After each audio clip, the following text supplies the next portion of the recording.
Greetings, I'm Dr. Weird. Imagine if I told you that history's greatest wonders were built to outlast eternity and still guard secrets beneath their stones. Echoes of chisels and whispers of curses paint a land where gods, pharaohs, and myth collide. From hidden chambers sealed for millennia to phantom warriors crashing ashore, Egypt's sands conceal stories that rewrite everything we think we know. Buckle your seatbelts and try not to gasp as we reveal secrets the whole world doesn't know or can't be sure about. Get ready for ancient Egypt's mystical and mysterious history. Stay curious, stay weird.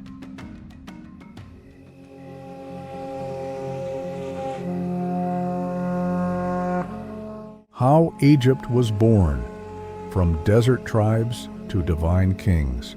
What if I told you the cradle of one of the world's greatest civilizations began not in grandeur, but in desperation, a place of dust, wandering spirits, and untamed hope.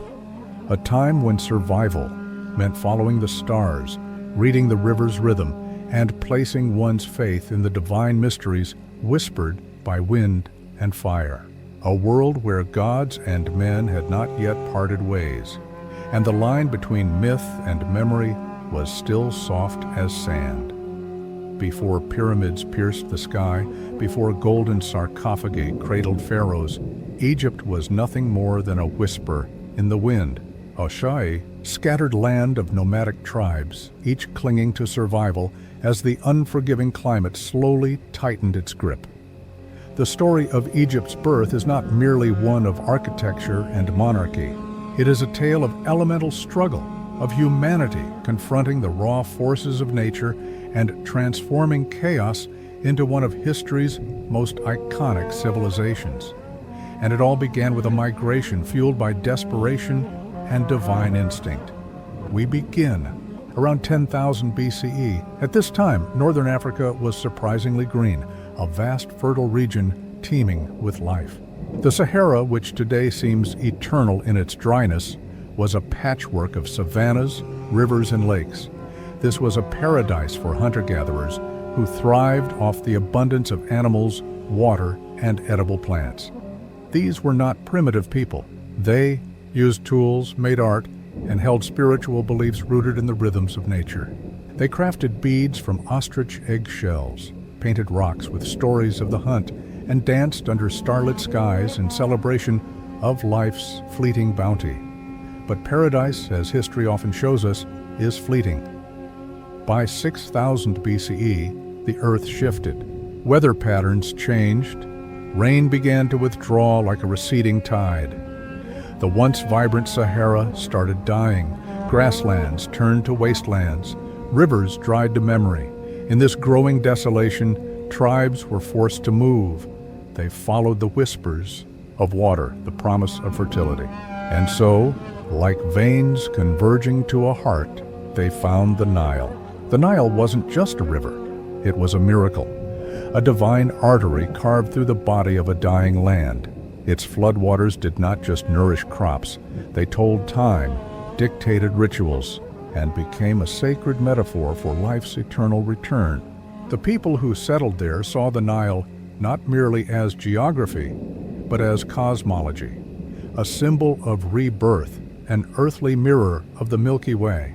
Unlike the rest of the region, the Nile offered consistency. Every year, it flooded with sacred precision, leaving behind nutrient-rich black soil, a gift from the gods, and with it, the promise of life. The people settled. They planted. They built. Over time, scattered camps evolved into villages, then towns. Agriculture flourished. With stable food came surplus. With surplus came trade. With trade came specialization. And with specialization came power, authority, and hierarchy. But human nature being what it is, this growth wasn't without tension. Boundaries blurred. Jealousy brewed, territories were fought over, resources hoarded, early leaders emerged, some wise, others ruthless. These settlements along the Nile slowly coalesced into two distinct regions, Upper Egypt in the south and Lower Egypt in the north. Though bound by the same river, they were culturally and politically different. Their dialects diverged, their gods wore different faces.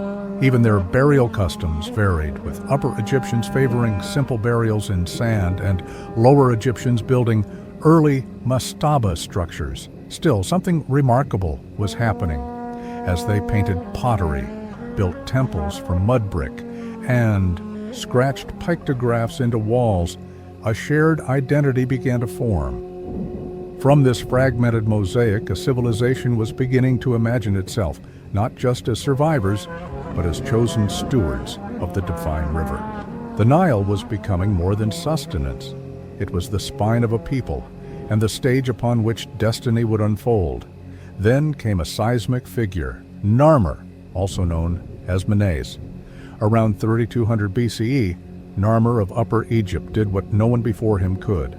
Through a combination of diplomacy, warfare, and religious narrative, he unified Upper and Lower Egypt. His victory wasn't just political, it was symbolic. The Narmer palette, a ceremonial artifact, shows him wearing both the white crown of the south and the red crown of the north, signifying the fusion of two worlds. The imagery etched into the slate was not just propaganda, it was a declaration of divine mandate. But Narmer wasn't merely a king, he was a living god. To the people, he was the earthly embodiment of Horus, the falcon-headed deity. His rule wasn't just sanctioned by might, it was sanctioned by the cosmos. Through him, Ma'at, the principle of truth, order, and harmony, could prevail. Without Ma'at, there was only Isfet, chaos, destruction, and death. The very survival of Egypt depended on this cosmic order, and the pharaoh was its anchor. This belief created a new kind of state, a sacred monarchy, a theocratic machine where religion and governance were inseparable, and the ruler's heartbeat echoed with divine resonance. Laws were rituals, administration was liturgy. To obey the pharaoh was to honor the gods. From here, Egypt didn't just become a country, it became an idea, a force of stability against the encroaching desert, a bastion of continuity in a chaotic world. With divine kings at its helm, Egypt marched into the pages of history, not as a scattered people, but as a unified force of innovation, mysticism, and resilience. They began to build temples that aligned with the stars' calendar systems, based on lunar cycles, and myths that would echo through millennia. They engineered irrigation systems, cultivated papyrus scrolls of wisdom, and molded society through a fusion of law and lore. And it all started with desperation, migration, and a river that refused to die. But what happens when that divine authority grows unchecked? When gods walk the earth and begin to build stairways to the sky. Serpents, sand, and gods, the first Egyptian dynasties, unveiled. What if the first kings of Egypt weren't just rulers, but walking gods cloaked in ritual, myth, and the glint of cosmic authority? What if their thrones were not merely carved from stone, but born from ancient serpents, swirling sands, and a belief system so foreign to our modern understanding that it reads more like prophecy than history? Welcome to the crucible of civilization, the dawn of Egypt's dynastic age, where monarchy, mysticism, and mortality collided beneath a sun that never blinked. After Narmer's legendary unification of Upper and Lower Egypt around 3100 BCE, a new reality took hold across the Nile Valley. Two lands, once split by dialect, deity, and desert, now answered to a single divine ruler. But with unification came a metaphysical transformation. The pharaoh wasn't just a sovereign, he was Horus incarnate, the living axis between heaven and earth. His heartbeat pulsed with cosmic rhythm, his word carved balance into chaos. The first dynasty, c. Mamburg 3100-2890 BCE, was more than a political emergence. It was the anchoring of myth into the mortar of statecraft. In Abydos, a sacred city steeped in mystery and aligned with the afterlife, rulers like Narmer and Hora-Ha began to define kingship not just through conquest, but through sanctified infrastructure. Royal tombs weren't merely graves, they were gateways to immortality, designed as portals between the living and divine. The construction of mortuary complexes lined with sacred imagery and subterranean chambers marked the beginning of Egypt's obsession with eternity. These sites were aligned with celestial paths, built to assist the soul's ascent to the stars and to maintain harmony between the human world and the divine cosmos. Rulers commissioned vast necropolises, filled them with offerings, and covered their walls with early hieroglyphics. These weren't mere decorations, they were declarations of sacred law and cosmic truth.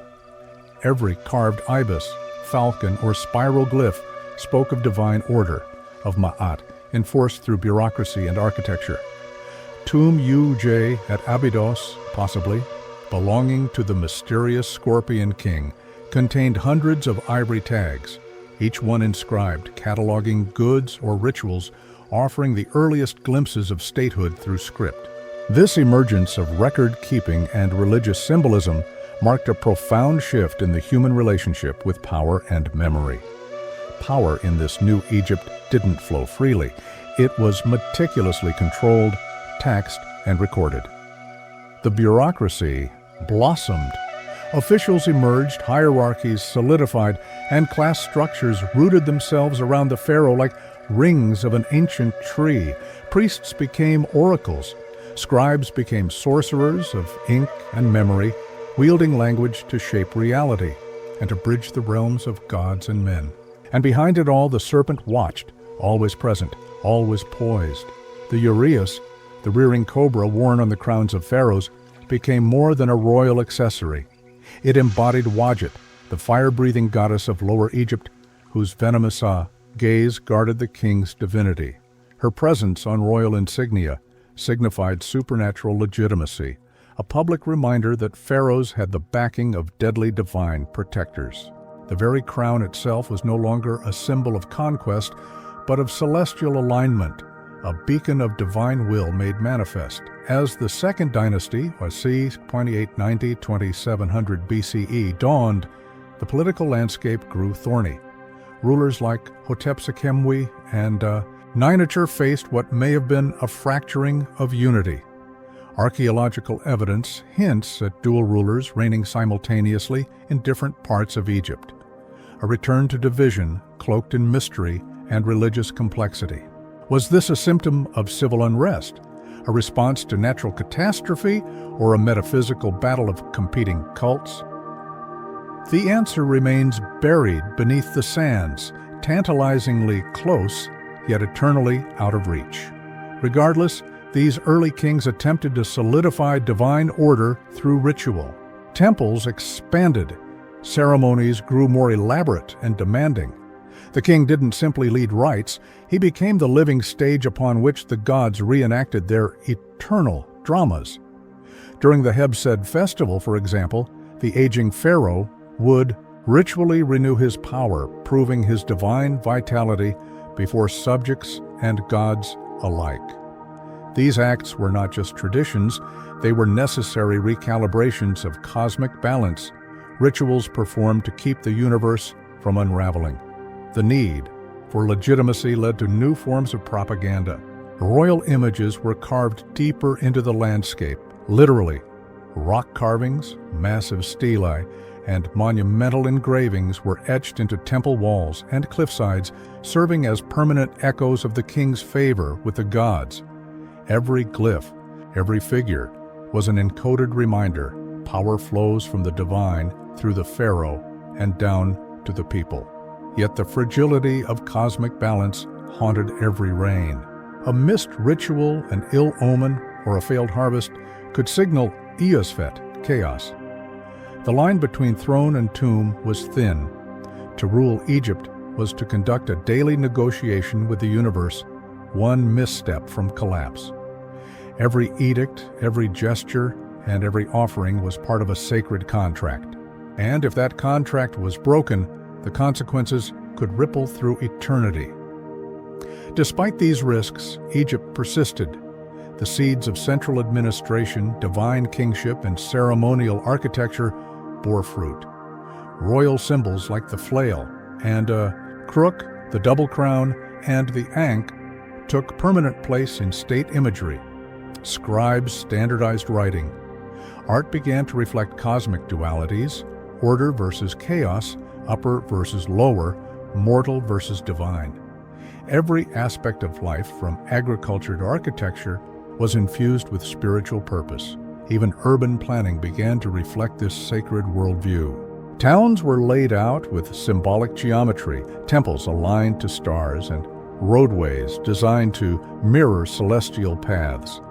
These weren't just aesthetic choices, they were manifestations of belief. Each block, each step, was part of a divine equation, meant to balance the energies of the universe. The legacy of the first and second dynasties lives on not in statues or monuments, but in the very fabric of what Egypt would become. A nation ruled by gods, a world shaped by ritual, a civilization born from belief. Their impact is not just historical, it's philosophical, psychological, and existential. And so, as we leave behind these early sacred kings, we step into the age of colossal dreams, the age of pyramids. Here, stone defied time, and rulers carved their names into eternity beneath the watching stars. A new chapter begins, where ambition meets architecture, and faith becomes granite. Djoser's Stone Puzzle. How pyramids changed history forever. What if the first skyscrapers were built not to house the living, but to launch the dead into eternity? Before, the iconic pyramids of Giza stood tall under the sun-drenched sky. Before, kings transformed into gods immortalized in stone, there was Djoser, a name that echoed through the ancient corridors of time and across Egypt's golden sands. His vision did more than reshape architecture. It redefined kingship, afterlife, and the cosmic order of a nation. This is the story of how one man, one revolutionary dream, and one monumental structure altered the course of history in ways no one could have predicted. In the formative days of Egypt's Old Kingdom, around 2700 BCE, the Nile River nurtured a growing civilization, led by generations of divine kings. Yet none had dared to conceptualize a monument to death that could rival the permanence of mountains, until Djoser rose to power. He was no ordinary monarch. With the exceptional guidance of his chief architect Imhotep, an unparalleled polymath priest, physician, astronomer, and engineer, Djoser embarked on an architectural journey that would reach toward the heavens and speak directly to the gods. Their collaboration birthed the Step Pyramid at Saqqara. This was not just a tomb, it was an ideological beacon. It declared divine legitimacy, projected eternal kingship, and suggested a new kind of immortality. It was a metaphysical announcement that death was not final, but a brilliant transition into the realm of the gods. The structure was a leap from the horizontal world of the living to the vertical aspirations of the soul, an undeniable statement carved in compacted limestone. Before this watershed moment, Egypt's royalty were buried in mastabas, simple, flat, roofed tombs with limited ambition. Djoser, with Imhotep at his side, dared to defy convention.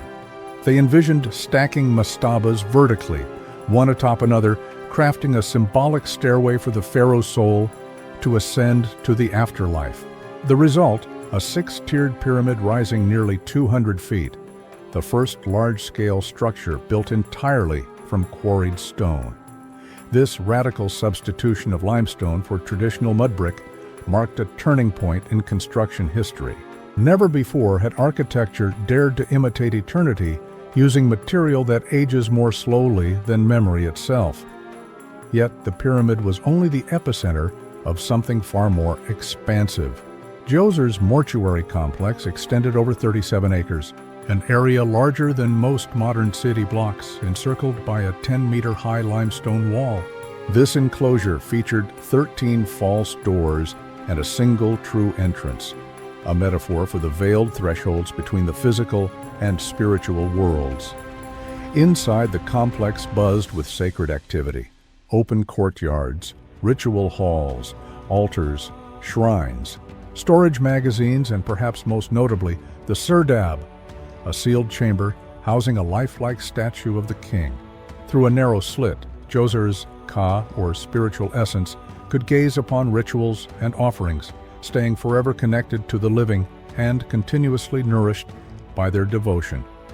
Every surface of these precincts told a multi-layered story. Walls carved with lotus and papyrus, symbols of Upper and Lower Egypt, reinforced national unity. Decorative reliefs, faux columns in blue-glazed tiles, and intricate friezes blanketed every chamber, reminding all who entered that this place was more than a necropolis.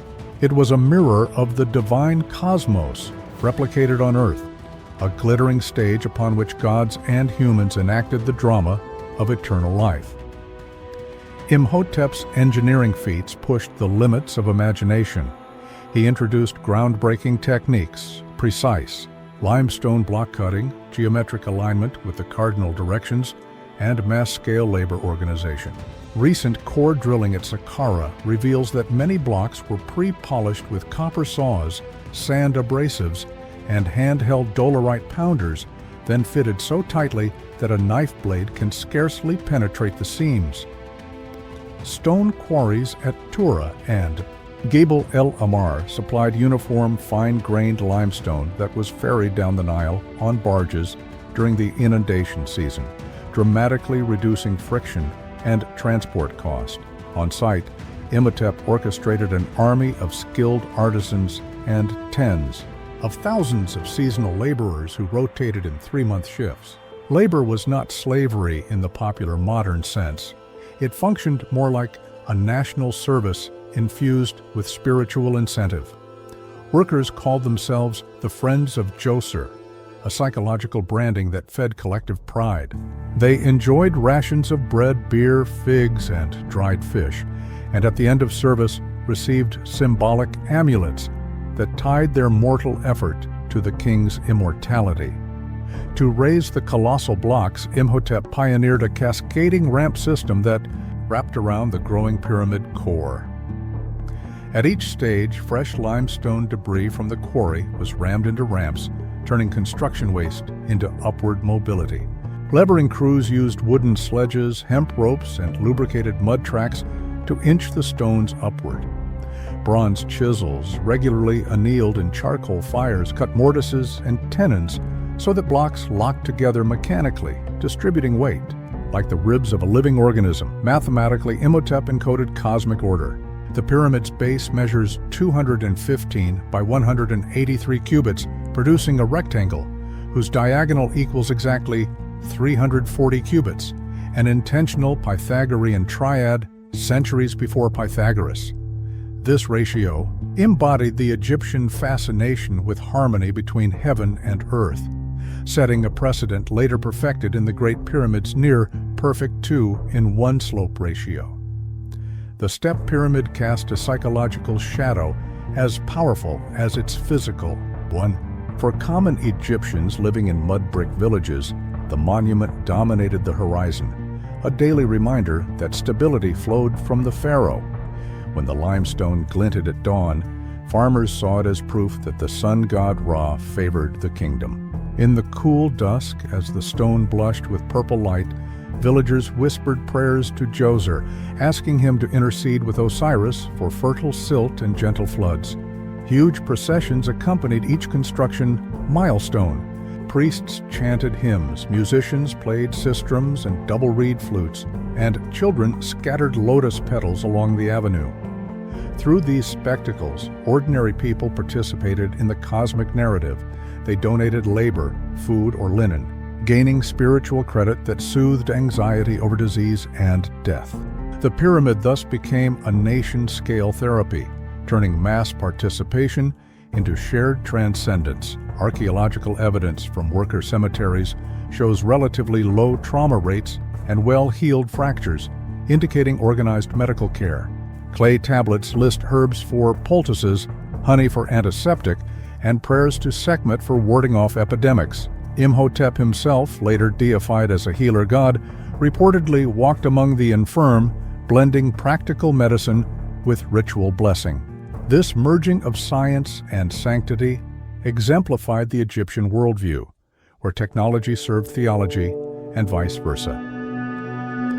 The pyramid's upward thrust symbolized the primeval mound Ben-Ben that emerged from the chaotic waters of Nun at the dawn of creation. By rising in 6 discrete steps, Djoser reenacted the moment the sun first rested on solid ground. Each terrace echoed a layer of the cosmos, from mortal Earth to the imperishable stars. The casing once gleamed white, mirroring the blinding light of Ra, while the inner limestone maintained a golden hue invoking eternity.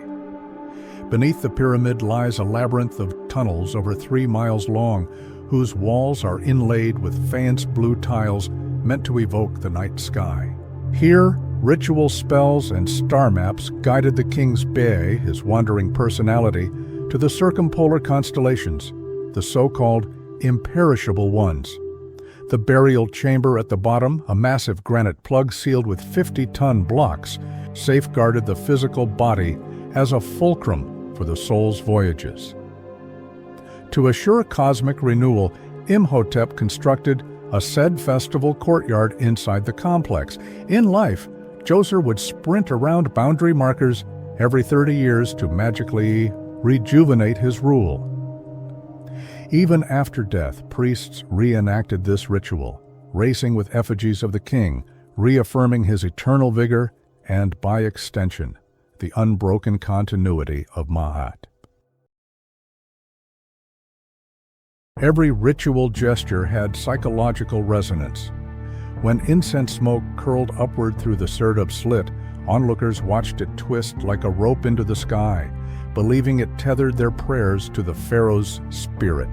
When priests poured libations upon offering tables, the gurgling echoed the life-giving Nile, forging a sensory link between earthly sustenance and divine bounty.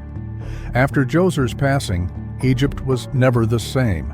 His successors viewed pyramid building not as an extravagant indulgence, but as a sacred duty. Sneferu experimented with 3 massive structures, culminating in the perfect angle of the Red Pyramid. Khufu, inspired by both Djoser's audacity and Sneferu's refinements, marshaled even greater resources to erect the Great Pyramid at Giza, a structure whose measurements encode Earth's circumference and the precession of the equinoxes.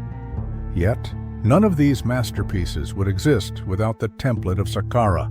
The step pyramid proved that stone could embody eternity, that the pharaoh's word could reorganize geology, and that faith could mobilize a civilization, even in decline.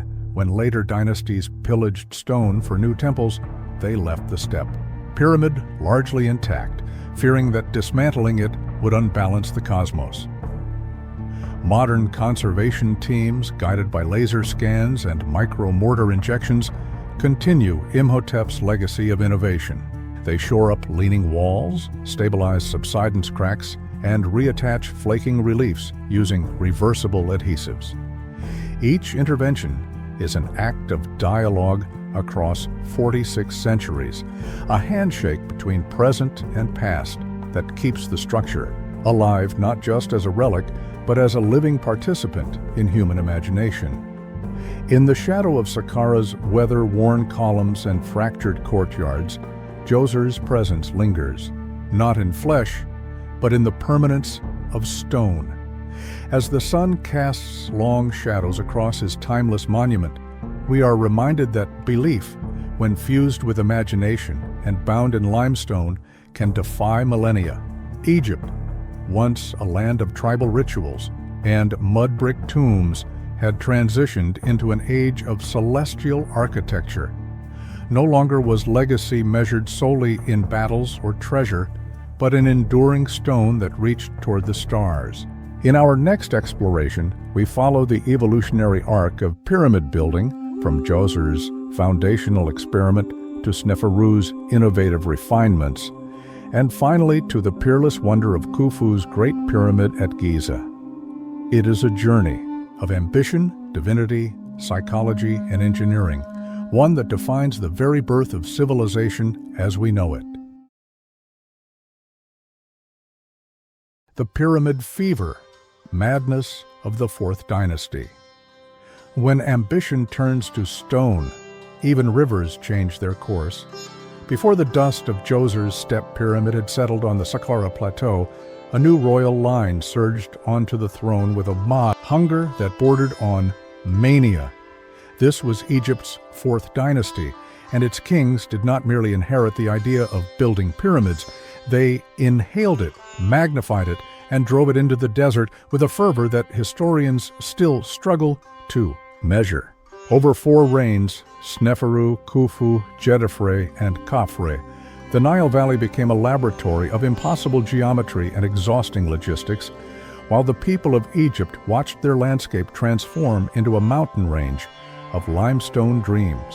Sneferu, the dynasty's founder, began his reign around 2613 BCE, armed with a charisma that legends compare to the summer sun. He saw Djoser's 6-step monument as both challenge and invitation. Where Djoser had stacked mastabas, Sneferu aimed Ikyau for clean planes and perfect angles. The result was architectural trial by ordeal. At Meidum, he attempted to convert a step core into a true pyramid by filling the terraces with limestone packing. The casing slipped, the outer shell slithered down, and the structure collapsed into the strange tower we see today. Part ruin, part cautionary tale. Regrouping north at Dashur, Sneferu erected the bent pyramid, Egypt's first smooth-faced giant. Midway through construction, the angle changes suddenly from 54 to 43 degrees, producing the famous kink. Scholars debate the reason: foundation instability, panic over structural stress, or perhaps a sudden theological revelation that sharp ascents displeased the gods. Whatever the cause, the pyramid stands as a fossilized decision point, a visible line between boldness and caution. But caution was temporary. Sneferu immediately started a third pyramid a short walk away. The red pyramid, glowing ochre at sunset, achieves an elegant 43-degree slope from base to apex. Its 105-meter height made it the tallest stone building on Earth for a single generation, and its internal corbelled vaults absorbed weight with revolutionary ingenuity. Stonemasons, once limited to mastaba crypts, now sculpted passageways 8 meters high that rose like inverted staircases. The acoustics turn a whisper into an organ note, a reminder that great engineering also engineers awe. Sneferu's reign consumed an estimated 14 million tons of limestone, 3 times the volume needed for Djoser's entire complex. Tax granaries bulged, then emptied. Quarries at Tura rang day and night, and boatyards on the Nile churned out cedar barges to ferry blocks downstream. Yet Papyri from Wadi El Jarraf record cheerful crew names. Enduring are the friends of Sneferu. Drunk but reliable, suggesting that national pride, rations of beer, and the promise of eternal favor kept morale surprisingly high. A wooden plaque from a worker barrack reads, "We move stones so the sun may rise forever." Sneferu's son, Khufu, inherited more than quarry maps and engineers. He inherited his father's adrenaline. Around 2580 BCE, he surveyed the Giza Plateau, a ridge of Mokattam limestone with bedrock high enough to anchor dreams. Here he ordered the Great Pyramid, a project so colossal that later Greek writers accused him of tyranny, sorcery, and madness. Modern measurements reveal 2.3 million blocks averaging 2.5 tons each, though granite relieving beams above the king's chamber skyrocket to 70 tons. From base to capstan, the structure contained enough stone to build a wall around France 3 meters high. Chief architect Hemiunu masterminded logistics. At the harbor in present-day Cairo, crews unloaded white Tura limestone, pink granite from Aswan, basalt from the Fayum, and cedar timbers from Lebanon. Administrative papyri found in 2013 at the Red Sea detail month-by-month deliveries: 20 blocks from Hatnub quarries, 50 sacks of bread, 30 jars of beer. They read like spreadsheets from a construction firm, scaled to mythic proportions. Inside, the pyramid's passages form a gravitational riddle. The descending corridor plunges toward an unfinished subterranean chamber, perhaps a symbolic womb of the earth god Geb. The ascending corridor climbs to the Grand Gallery, a 70-meter ramp whose corbelled walls draw the eye upward like a celestial telescope. Above the king's chamber, 5 stacked stress relief cavities distribute aggregate loads outward, turning living rock into engineered buttresses. Nothing comparable appears again until Gothic cathedrals 19 centuries later. For villagers, the fever spiked. Corvée labor pulled farmers away from fields during seasonal floods, a clever economic trick because the silted farmland lay dormant anyway. Workers camped in stone dormitories at the plateau's foot, leaving graffiti of crew names proclaiming their pharaoh's supremacy. Khufu excels, white crown of Khufu, drunkards of Menkaura. Bones in nearby cemeteries show healed. Fractures, copper sutures, and diets heavy in protein, undermining whip-crack slave imagery. Yet annals whisper of tax hikes and grain levies that pinched provincial storehouses, proof that glory always carries an invoice. When Khufu died, his son Jedefre steered the fever off the plateau into the harsher desert near Abu Rawash. He envisioned a pyramid even loftier, perched on natural bluffs, that would surpass his father's apex by sheer placement. But his reign ended after 8 years amid political murk. Assassination rumors swirl, and the pyramid lies today as a chaotic quarry scar. Still, fragments show basalt paving, quartzite casing, and a colossal seated statue, possibly the earliest solar cult monument. Jedefre added Son of Ra to the royal titulary, blending solar theology with stone ambition. Khafre, another son of Khufu, hauled the mania back to Giza. His pyramid stands slightly shorter than Khufu's, but sits on bedrock 20 meters. Higher, a geographical boast that tricks the eye into perceived superiority. Its upper casing stones remain, flashing sunlight like a visor of polished snow. A paved causeway half a mile long linked pyramid to valley temple, where diorite statues presented Khafre as Horus in human flesh. In front of the pyramid, workers carved a guardian from an outcrop left by quarrying.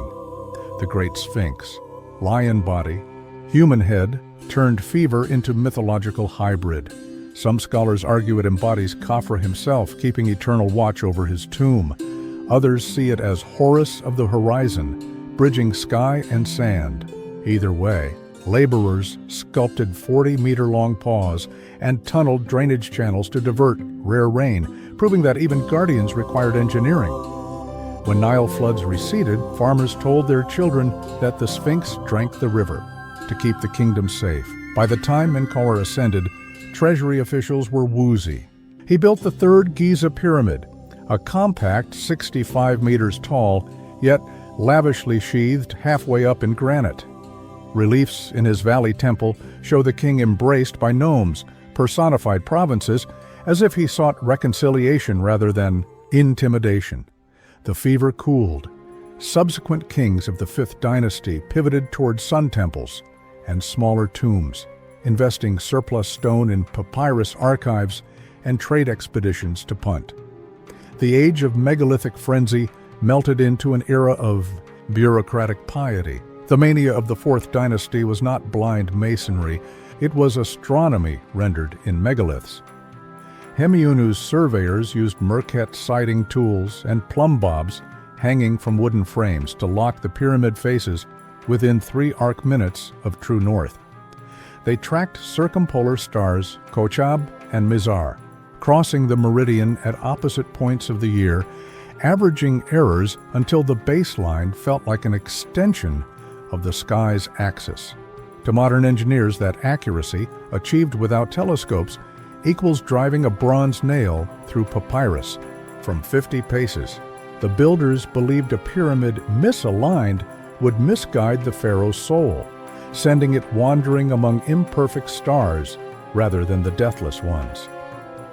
Inside Khufu's pyramid, the shafts piercing the king's chamber point toward Orion's belt and toward Alpha Draconis, the pole star of the era. This cosmic plumbing formed a stellar schedule for the king's Ka to commute between heavens. In Khafra's pyramid, the angles shift subtly, reflecting precession already noted by priest astronomers who tracked heliacal risings on water clocks.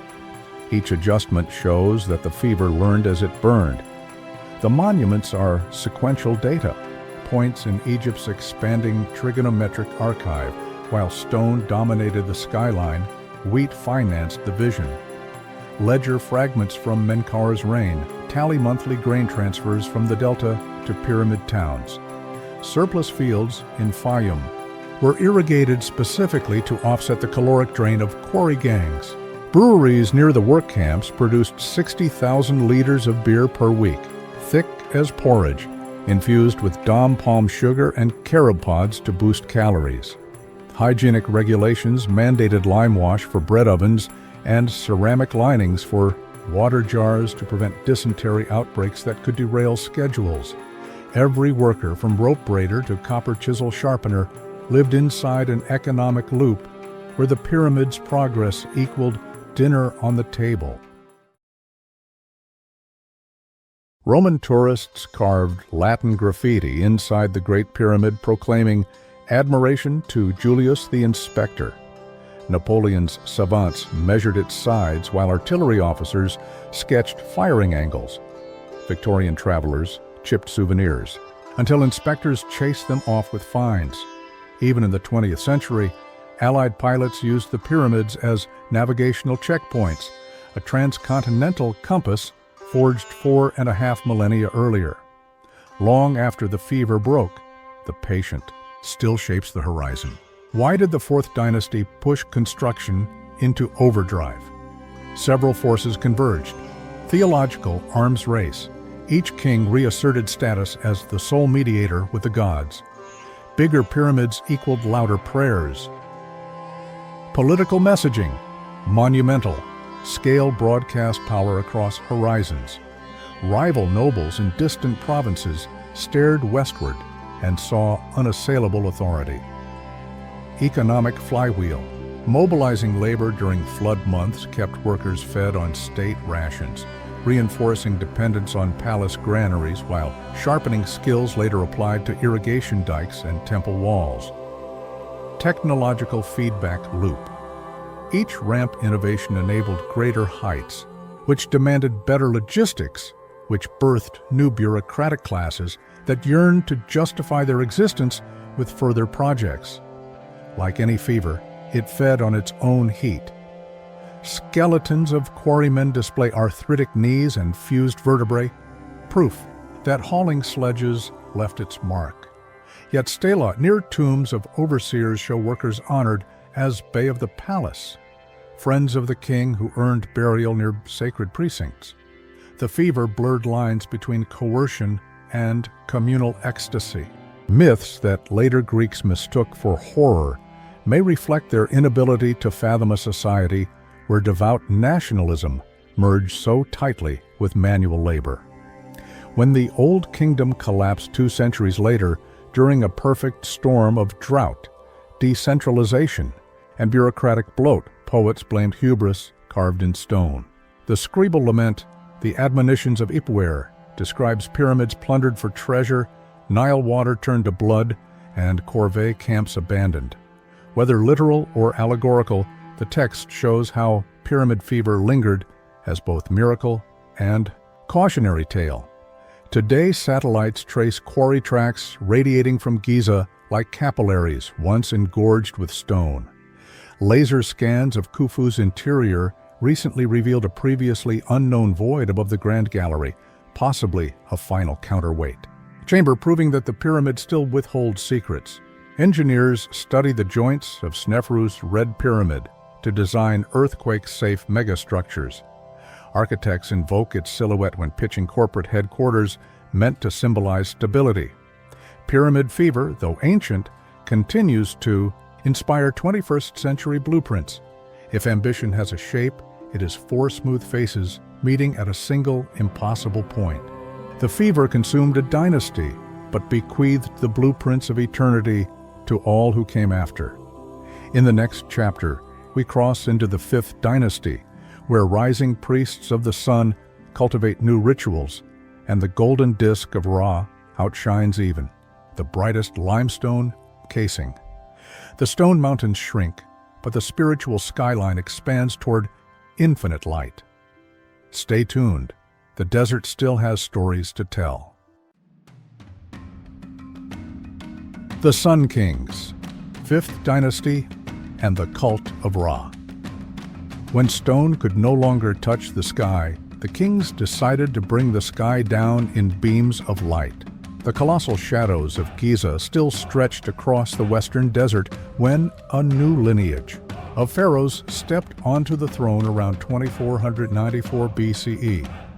They inherited quarry roads, ramp blueprints, and the fever dream of their 4th dynasty forefathers, but they sensed the wind had changed. Giant pyramids had fulfilled their mission as markers of divine authority, yet the religion of Egypt was shifting toward a single, incandescent focus: Ra, the living disk of the sun.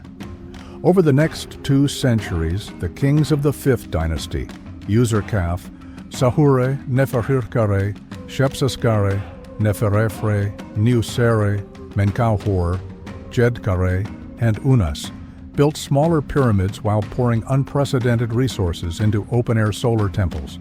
Their reigns fused theology, politics, and architecture into a golden glare that still dazzles scholars today. Userkaf, founder of the dynasty, married Kentkaus Thurfers, likely a niece of Khafre, uniting bloodlines and legitimizing his claim. Yet, legitimacy needed more than marriage contracts. It required cosmic endorsement. Userkaf added Son of Ra to the royal titulary and raised a modest pyramid at Saqqara, as if to say, the mountain motif has served its turn. Now, behold the sunrise. A mile north, he commissioned Nekhen-Ra, the first dedicated sun temple. Its design rejected enclosed burial symbolism. Instead, a long causeway funneled worshippers to a vast court where a squat obelisk rose from a rectangular base, representing the primordial mound. When dawn struck the squared pillar, light exploded across polished limestone pavement, dramatizing creation itself. The temple's entire purpose centered on daily rituals. Priests slaughtered white bulls, burned incense, and presented trays of bread and beer as Ra's breakfast. They recited hymns describing the god sailing the heavens in his day bark, conquering Apophis, and flooding the world with life-giving light. The ritual cycle concluded at dusk with offerings to the night Barca, ensuring safe passage through 12 perilous hours of darkness. If Userkaf lit the first spark, Sahure fanned it into a torch. His pyramid complex at Abusir may be smaller than Khufu's gatehouse, yet its reliefs carve a universe of innovation. One scene shows Sahure's fleet returning from Punt with incense trees twitching in clay pots. Another depicts Libyan chiefs presenting panther skins and giraffes. Trade voyages under Sahure reached Byblos for cedar, the Sinai for turquoise, and Nubia for copper and gold. All this traffic served one aim: to enrich Ra's cult with lavish perfumes, exotic animals, and gleaming metals worthy of a sun god. Sahure's sun temple, Sekhet Ra, included storage magazines big enough to rival palace granaries. Administrative papyri list deliveries of myrrh, electrum, and red granite. For the first time, scribes used hourly water clocks to coordinate offerings so that incense ignited precisely as the sun crossed the zenith. In reliefs, the king appears beside Ra with equal height, signaling a theological merger. Monumentality had shifted from vertical mass to horizontal choreography, turning daylight itself into the material of power. Nefertari inherited the growing bureaucracy of Ra's priesthood and ordered an ambitious pyramid at Abusir. Midway through construction, he died, leaving an unfinished core of 6 steps hastily packed with loose masonry. Labor gangs, pressured by the vizier Hatshepsut, slapped on a limestone veneer that collapsed within decades. The ruin stands today.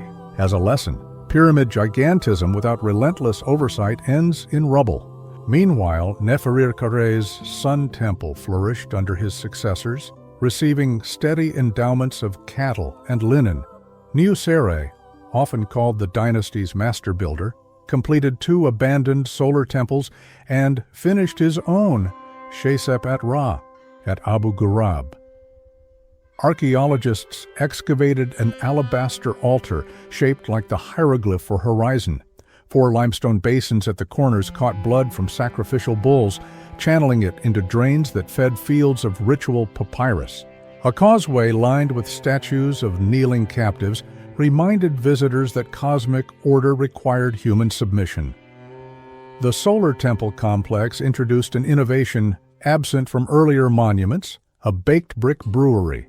Brewing teams produced tens of thousands of liters per month, much of it reserved for priestly libations. Leftover mash fed temple livestock, creating a closed sustainability loop in which fermentation transformed grain into both sustenance and sacred aroma. As the cult expanded, priest administrators became tax magnets. Papyri from Abusir, detail barley, and emmer allocations from dozens of gnomes. Nilometers carved into cliff faces returned flood readings directly to temple scribes who adjusted tax quotas. In exchange, priests promised intercession with Ra for steady inundation. The relationship forged a feedback loop. Higher taxes funded grander rituals that theoretically induced bountiful floods, justifying yet more taxation. This loop birthed a new social class. High priest of Ra, once a single office, split into prophets, scribes of the house of the morning, guardians of the obelisk shadow, and astronomer priests who tracked heliacal risings of Sirius with sighting rods. Hieratic manuals standardized solar hymns, preserving the language of dawn in copper ink script. Theologically, the pharaohs still embodied Horus on earth, but day-to-day control of cosmic harmony shifted toward a bureaucracy fluent in both numbers and myths. For ordinary Egyptians, Ra's daily ascent offered emotional security. The previous dynasty's stone giants loomed silent, but the sun moved, warmed fields, and dazzled the eye regardless of station. Villagers now performed sunrise salutations, raising open palms and whispering, "Keperu Ra, may Ra become." Childhood songs taught that each heartbeat echoed the god's pulse. Solar theology democratized wonder, allowing even field hands to feel the deity on their skin. Archaeological digs at Abusir. Worker villages reveal amulets depicting the scarab Khipri, symbol of the rising sun, worn by women during childbirth.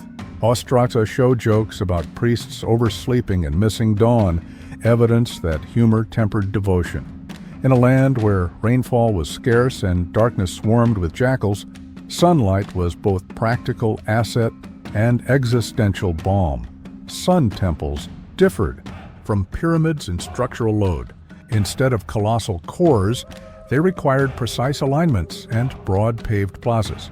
Survey teams stretched chord grids oriented to the solstitial sunrise and sunset.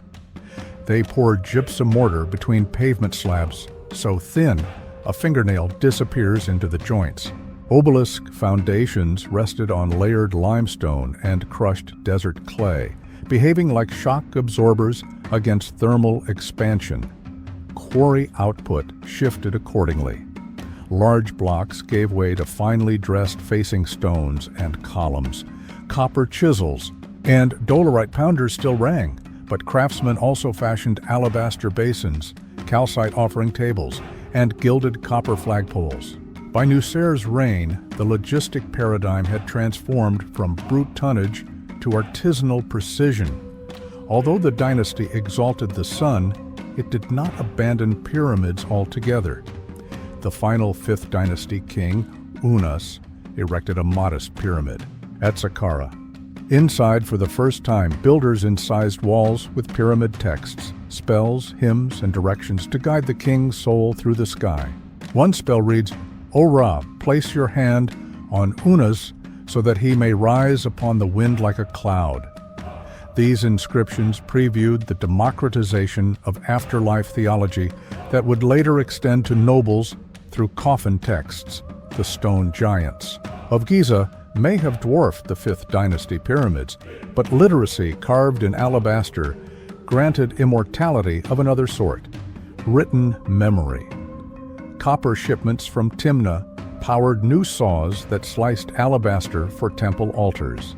Expeditions to Punt fetched frankincense whose smoke curled skyward like miniature obelisks.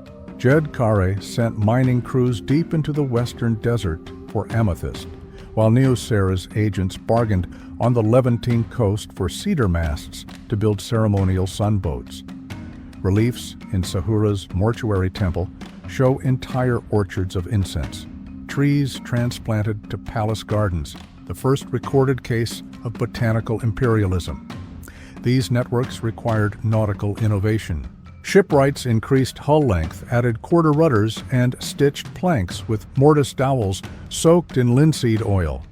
Ports at Mursa Gawasis and Ain Sukna stored smashed amphorae that once held wine flavored with coastal figs.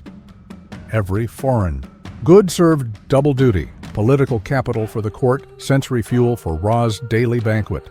Ironically, the success of Ra's cult planted seeds of instability. Temple estates grew exempt from state audits, diverting grain and manpower away from royal projects. Inscriptions during Djedkare's reign show local governors boasting of solar altars built without central permission. Meanwhile, flood levels dipped. Reconstructed Nileometers indicate a sequence of poor inundations in the late 5th dynasty, stressing granaries, precisely when temples consumed more offerings than ever. At sunrise rituals, priests promised Ra would restore abundance, yet empty bread shelves whispered otherwise. Villagers grumbled that taxes fattened priests while children ate barley husks. The cosmic contract felt frayed. Royal decrees attempted wage freezes on temple staff, sparking papyrus complaints about delayed beer rations. Thus, a quiet tension spread along the Nile, one that later chroniclers would describe as the first tremor of collapse. By 2345 BCE, the lineage ended with Unas. His death left no strong heir. The throne passed to Teti, founder of the 6th dynasty, whose marriage alliances attempted to calm widening fractures. Yet behind palace walls, the high priesthood of Ra wielded tax immunity like a dagger, while provincial nobles fortified estates. The glow that once bound Egypt under a single sun began to flicker. Today, excavators at Abu Ghurab stand on sun-baked pavement where priests once timed offerings to a shadow no longer cast. Satellite imagery traces buried causeways aligned so precisely that modern GPS drifts more than the ancient surveyor's rope stretch. Laser scanning of the alabaster altar reveals millimeter-perfect curvature, a design mimicking the horizon. Line where Ra rose, engineers study these tolerances to calibrate solar power arrays, proving that the Sun Kings still mentor our dialogue with light. Egyptologists comb relief fragments to reconstruct ship manifests, climate data, and administrative hierarchies. Each shard adds nuance to a civilization that reinvented state power by worshiping the most democratic deity imaginable, the sun that shines on everyone. When the sun sets, shadows lengthen, and sometimes kingdoms with them. The 5th dynasty reoriented Egyptian ambition. Stone mountains gave way to skylit courtyards, and divine ascent shifted from hidden burial chambers to public sunbeams.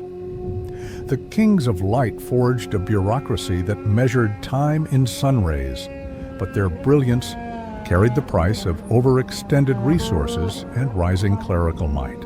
Egypt had learned to harness the day star. Soon it would learn what happens when state and sun drift out of alignment. In our next chapter, we will watch the cracks widen as drought, decentralization, and priestly power plunge the Old Kingdom into its first dark age, a sobering reminder that even the brightest dawn carries the seed of twilight.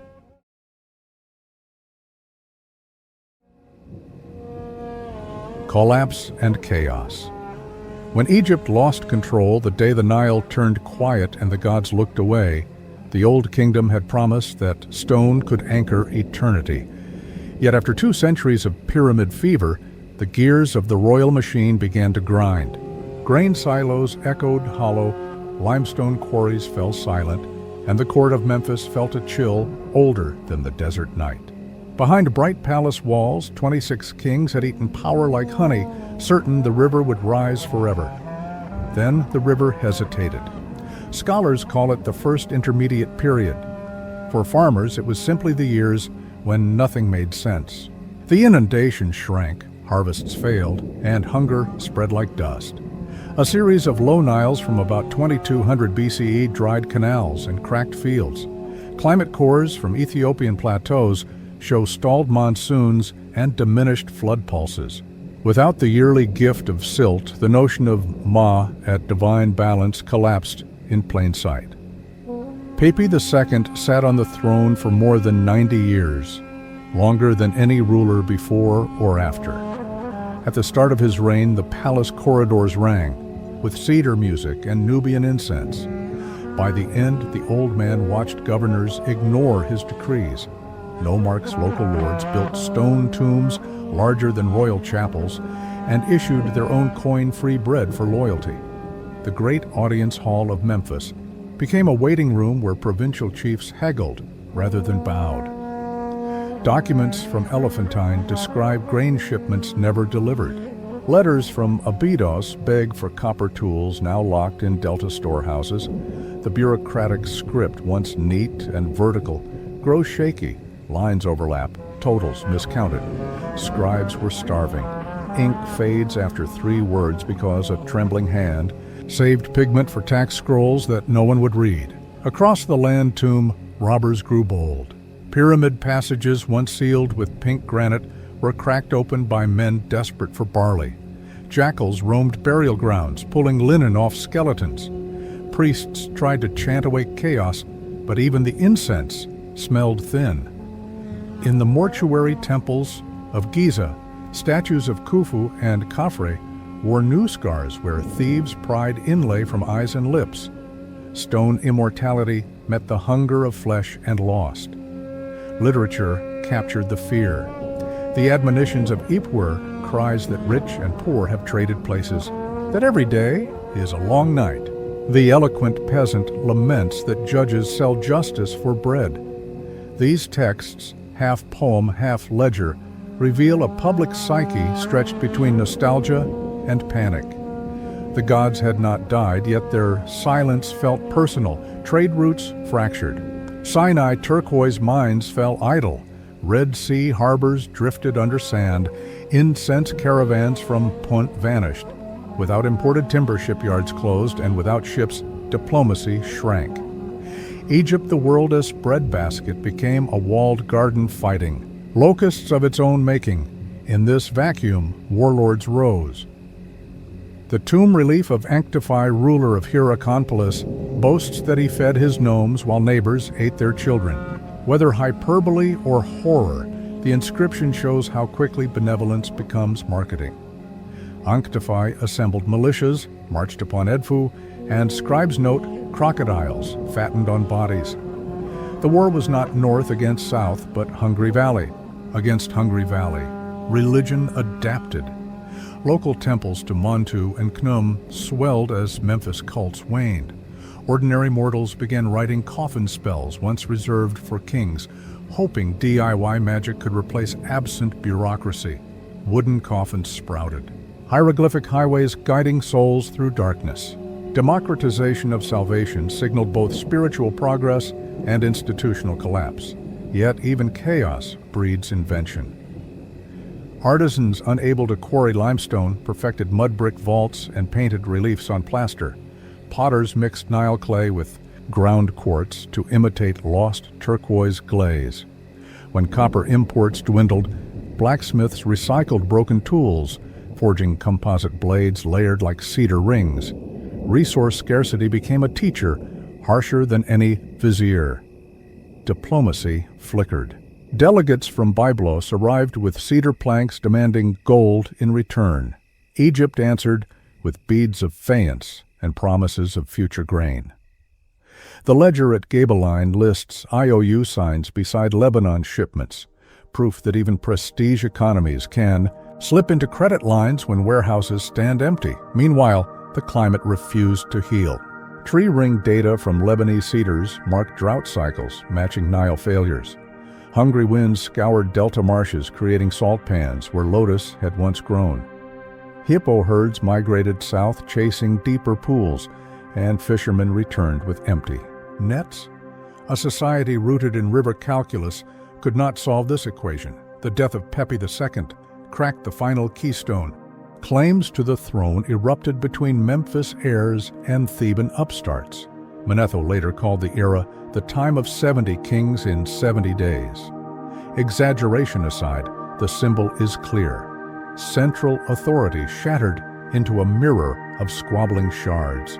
Fortresses sprang along provincial borders. Armies of peasants armed with flint-tipped arrows and repurposed digging sticks raided magazine houses.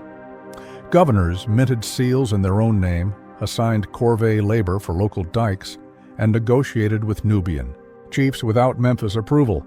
Egypt had devolved into a patchwork of river city states. Still, resilience simmered. In Thebes, a family of nomarchs traced lineage to warrior herders. Their leader Intef seized confidence as easily as he seized grain barges. He wrapped his authority in revived cults of the god Amun and promised that Thebes would restore balance.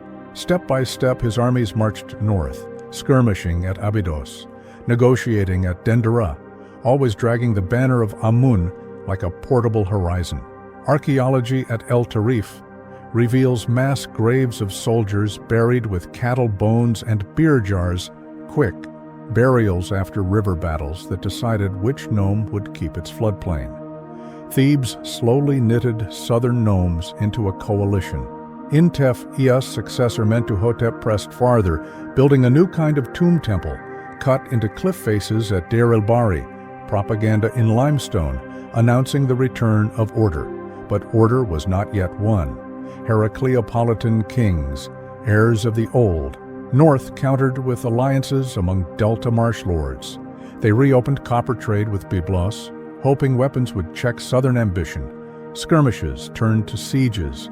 Wheat fields burned, and smoke mingled with morning haze. Yet for every fortress the north built, the south built faith. Mentuhotep II finally crossed the line. His navy moved troops up the river while infantry hugged desert tracks to flank Heracleopolis. After a decade of attrition, the northern citadel fell. Reliefs in the Theban temple show prisoners kneeling as Mentuhotep wears the dual crown, the moment the two lands breathe as one again. Reunification did not erase scars.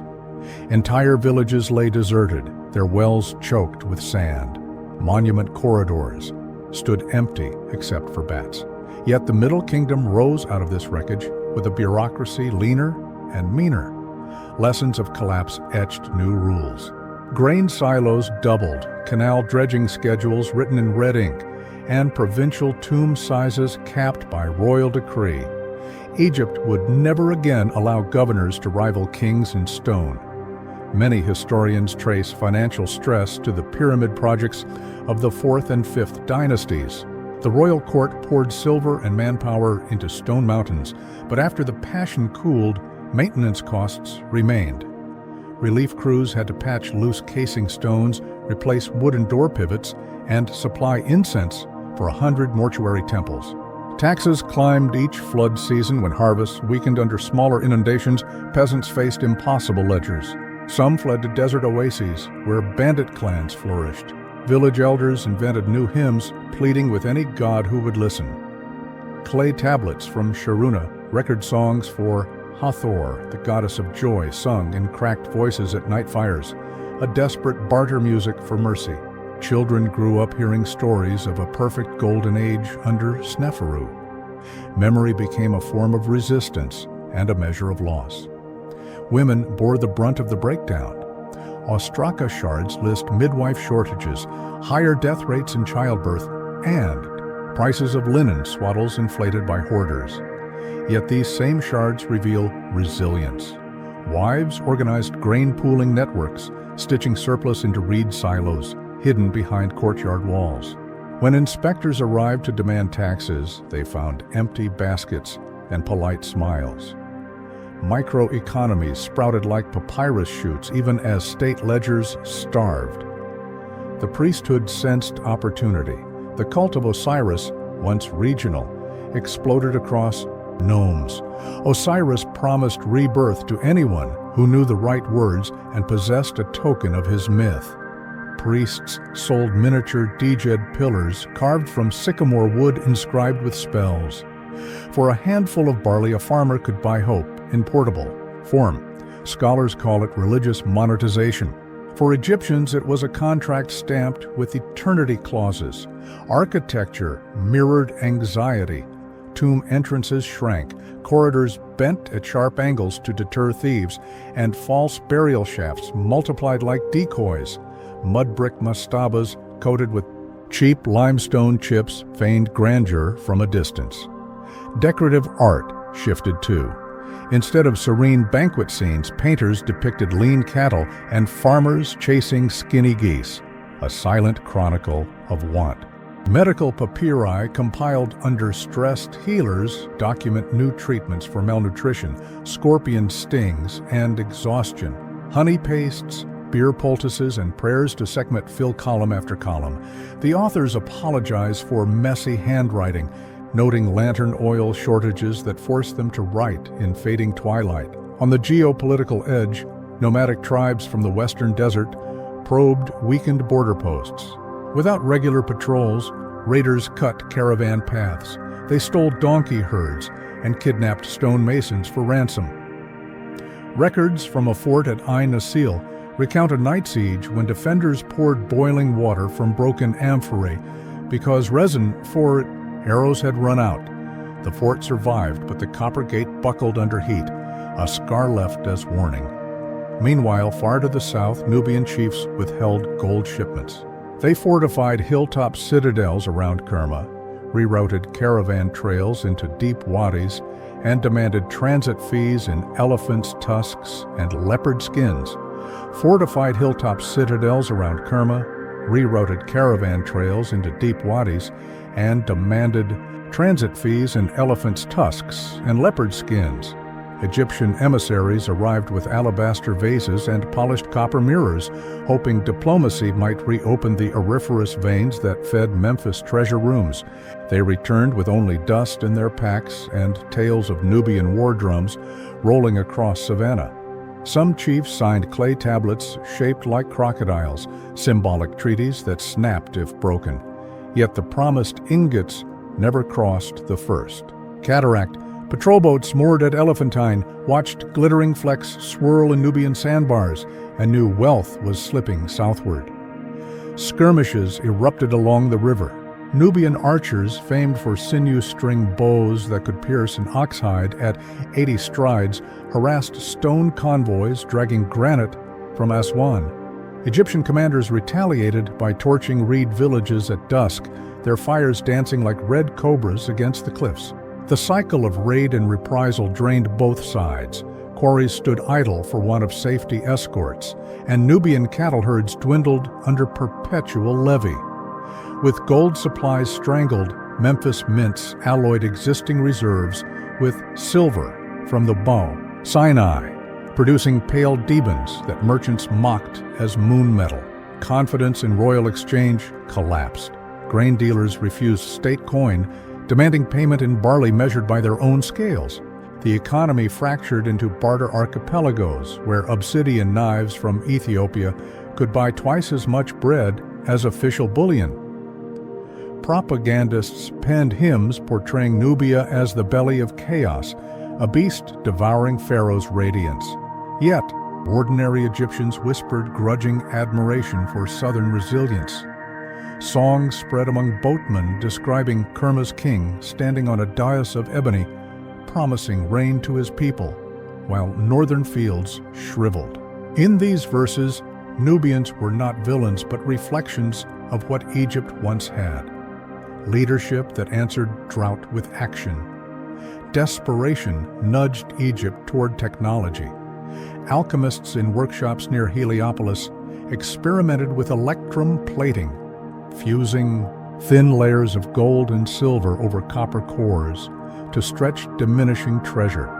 The gleam fooled temple torches, but not midday sun. Still, statues regained their luster, a cosmetic spell to placate anxious worshippers. Yet every glittering surface reminded officials of debts unfinished. Inventories compiled in the House of Life record missing bolts of Nubian linen, absence of incense sacks once perfuming royal rites, and a shortfall of draft oxen, previously imported from savanna ranches. The border crisis infected ritual itself. Priests shortened festival processions to conserve incense, and oracle responses grew terse, as if the gods rationed words. Into this vacuum, Theban princes advanced. They saw Nubia's defiance and Memphis's paralysis as twin signs that the sky favored a new axis of power. Military scribes at Wasit noted bowwood shortages and ordered plantations of acacia along desert margins. Blacksmiths recycled enemy arrowheads into riveting pins for composite shields. Each adaptation sharpened Thebes' spear while Memphis polished old myths. Eventually, a delegation from Kerma delivered a single ivory scepter to Thebes, not Memphis, acknowledging the South's shifting loyalties. Reeds cracked beneath the weight of that gesture. It meant trade routes could realign overnight if a ruler showed strength. The savvy Prince Mentuhotep sent wine, cattle, and a promise of shared quarry rights in return, weaving an alliance that bypassed Egypt's senescent capital.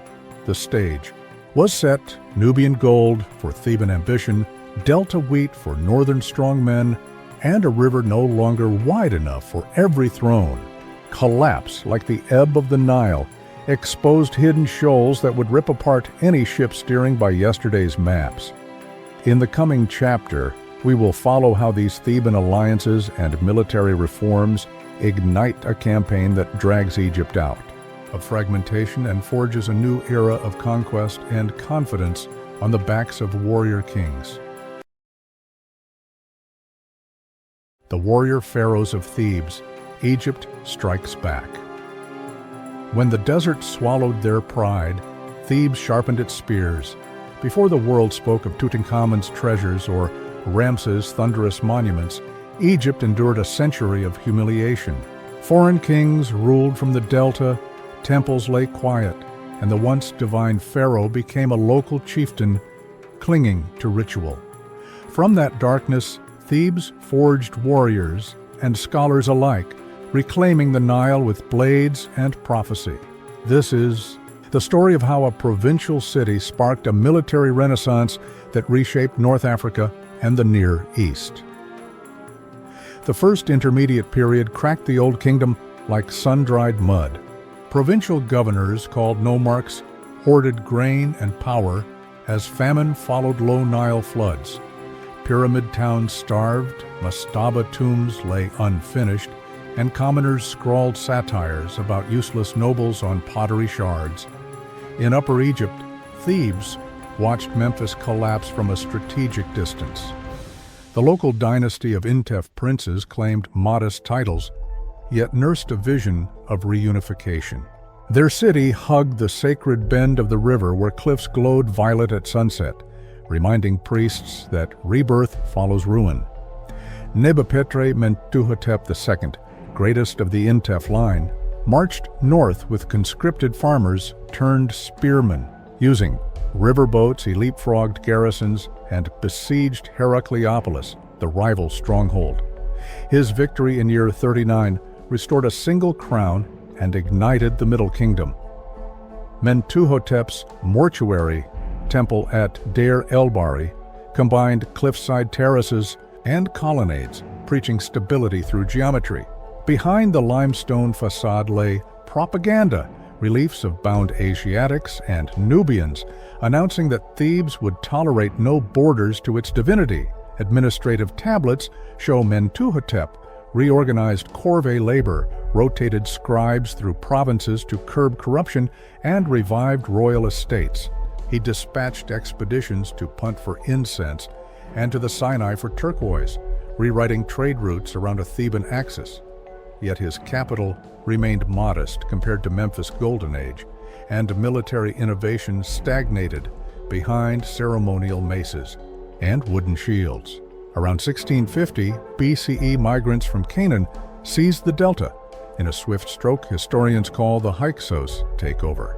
These rulers brought wheel-turned pottery, the composite bow, and most crucially, the horse-drawn chariot.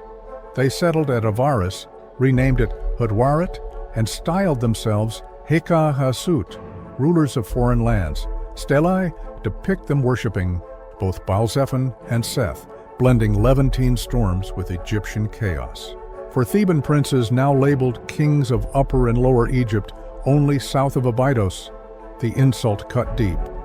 Papyrus Salier records lamentations that Apophis, king of the north, sent an envoy to Thebes demanding that the hippopotami in the sacred lakes be silenced because their bellows disturbed his sleep hundreds of miles away.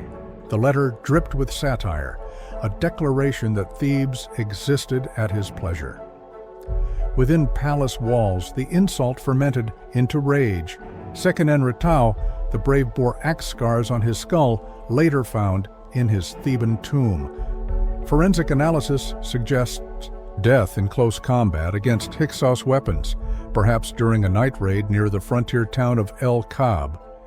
His queen Ahotep rallied surviving troops, presenting golden fly medals to valorous charioteers. Their sons Kamose and Ahmose swore to push the foreigners beyond Sinai. Kamose launched river assaults in year 3 of his short reign. His stele at Karnak boasts of torching Avaris ships, seizing copper, and blocking desert caravan routes. He mocked his own advisors who cautioned compromise, calling them spineless scholars fat on delta fish. Yet Kamose died suddenly, cause unknown. Some speculate battlefield wound infection, others palace intrigue. His unfinished campaign passed to Ahmose, who was barely 10 years old. Ahmose matured under the regency of his mother Ahotep, a commander, in all but name. When he took full power, he assembled the first professional standing army in Egyptian memory. Ostraca from Deir el-Medina list quotas of bronze spearheads, leather scale armor, and cedar bow staves requisitioned for each nome. Ahmose adopted Hyksos chariots but added a seat for an archer, turning transportation into a mobile kill platform. The liberation began with a pincer move. One division sailed down the Nile striking garrison forts, while another marched through the eastern desert to cut Avaris supply lines. After a protracted siege marked by sappers undermining mud brick walls, Avaris fell. Archaeology shows a burn layer mixed with sling stones and charred wheat, confirmation of brutal urban warfare. Ahmose pursued fleeing Hyksos into southern Canaan, capturing Sharuhen after 3 years. Egypt's border now stretched past Sinai for the first time in a millennium. Victory bred policy. Ahmose reopened copper mines in Sinai and gold mines in Nubia. Captive Hyksos artisans built new fortresses at Buin and Semna. Records of the tomb of soldier Ahmose, son of Abana, recount receipt of slaves' cattle and land allotments for service. Military success became an engine of social mobility. Former peasants now held estates, while temple precincts fattened on war spoils. The cult of Amun at Karnak fused with the older war god Muntu. Priests preached that Amun, hidden, one revealed himself through victorious kings. Inscriptions credit Amun with guiding arrows and steadying chariot reins. Thebes thus turned theology into logistics, channeling taxes to expand temple workshops that cast bronze and brewed beer for soldiers. Amos's successor Thutmose I led campaigns deep into Nubia, reaching the Fourth Cataract, erecting victory stelae on granite cliffs. He then marched across Sinai into Syria, famously shooting an arrow past the Euphrates to mark a symbolic boundary. The tomb biography of Amosepen-Nekbet describes witnessing piles of severed hands counted for bounty, and prisoners marched naked behind chariots. Horrific yet systematic, these tallies financed more chariots, more scribes, more surveys. Engineering followed. Thutmose ordered a canal cut around the First Cataract so warships could bypass rapids. He commissioned obelisks of red granite to proclaim universal rule, their tips coated in electrum to flash Amun's glory at dawn. The warrior pharaoh identity solidified into state doctrine. Art shifted from tranquil old kingdom poses to muscular torsos drawing bows. Tomb reliefs depict river battles and Nubian villages aflame. Literature, like the Tale of Sinuhe, was recopied with marginal notes praising courage in foreign lands. Even fashion changed, with soldiers wearing leather sandals studded with bronze, tacks symbolizing they crushed enemies underfoot. Psychologically, the populace embraced duality, farmers by season, mercenaries by flood. They sang rowing songs that rhymed barley yields with arrow flights.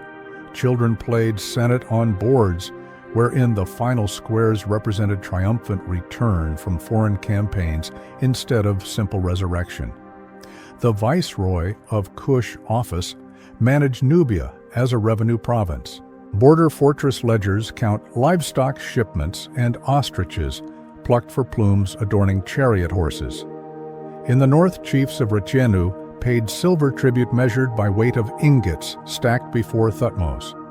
The empire became a feedback loop of resource extraction, feeding military expansion, feeding god-king ideology.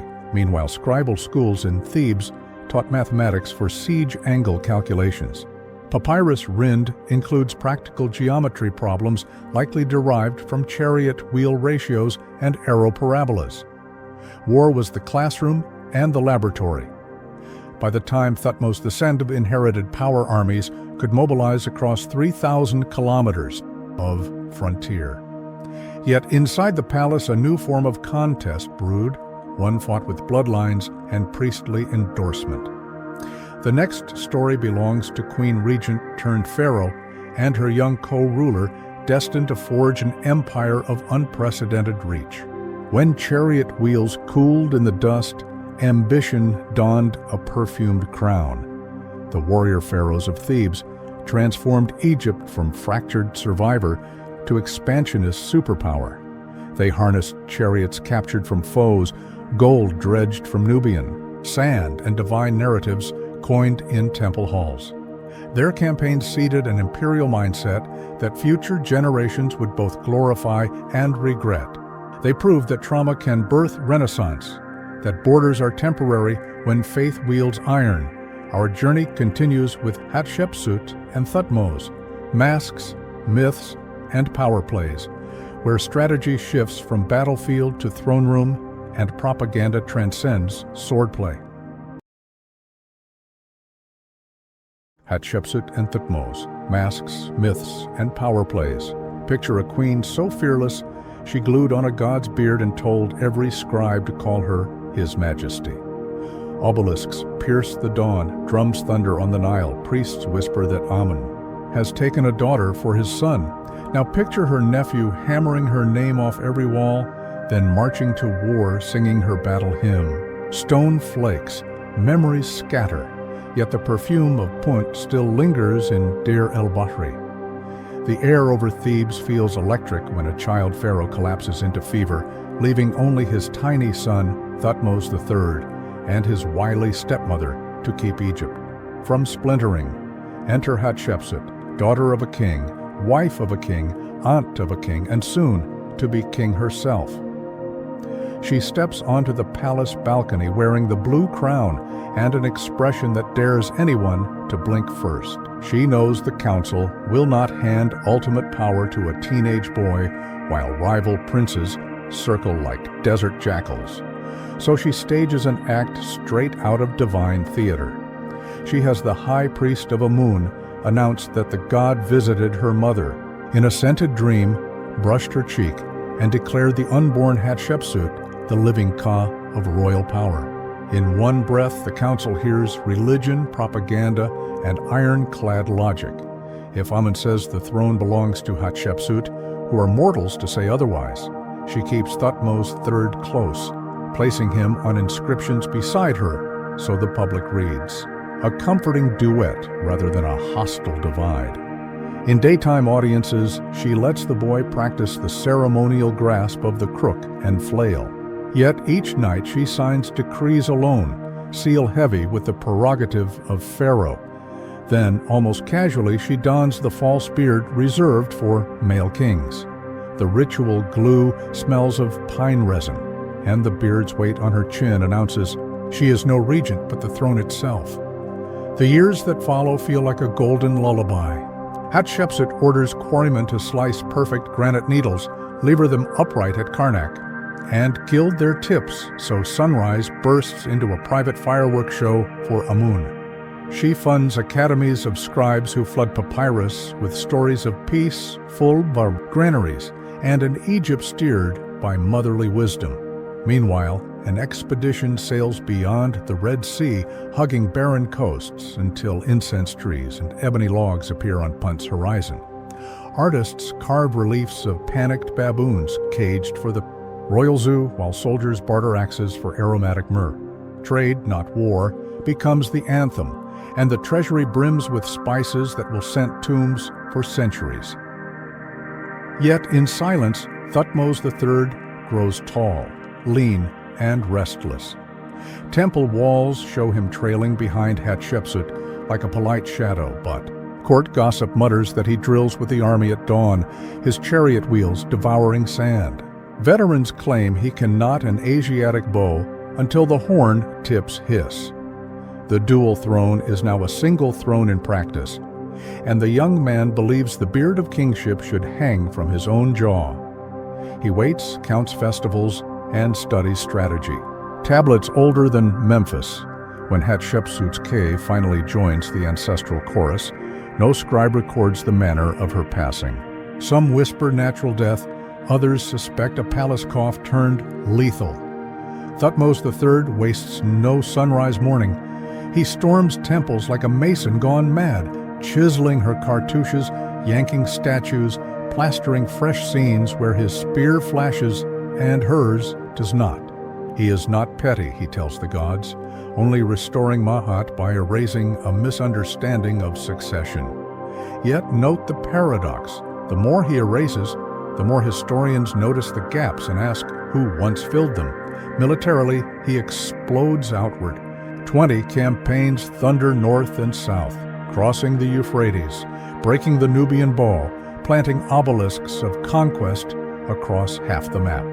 He rides at the head, hawk helm glinting, quoting lines from Hatshepsut's own poet, Generals. The student inherits the teacher's kingdom and upgrades it with scarred shields. At Megiddo, he circles rebel chariots in an audacious night march, earns a victory so complete that later pharaohs will pray at the memory. But back in Thebes, chips of granite still bear traces of a woman's profile, and no chisel can scuff every rumor from servant lips. Generations later, scribes sifting through temple lofts find jar stoppers stamped with her throne name, Matkare. Obelisks buried by shifting courtyard walls still flash her dedication when high noon slants just right. And in the cliffs of Deir el-Bahri, Her terraced mortuary temple survives drought, pillage, and even misguided Victorian tourism. Reliefs there display her voyage to Punt in such lavish detail that modern botanists have traced African trade routes by following painted myrrh branches.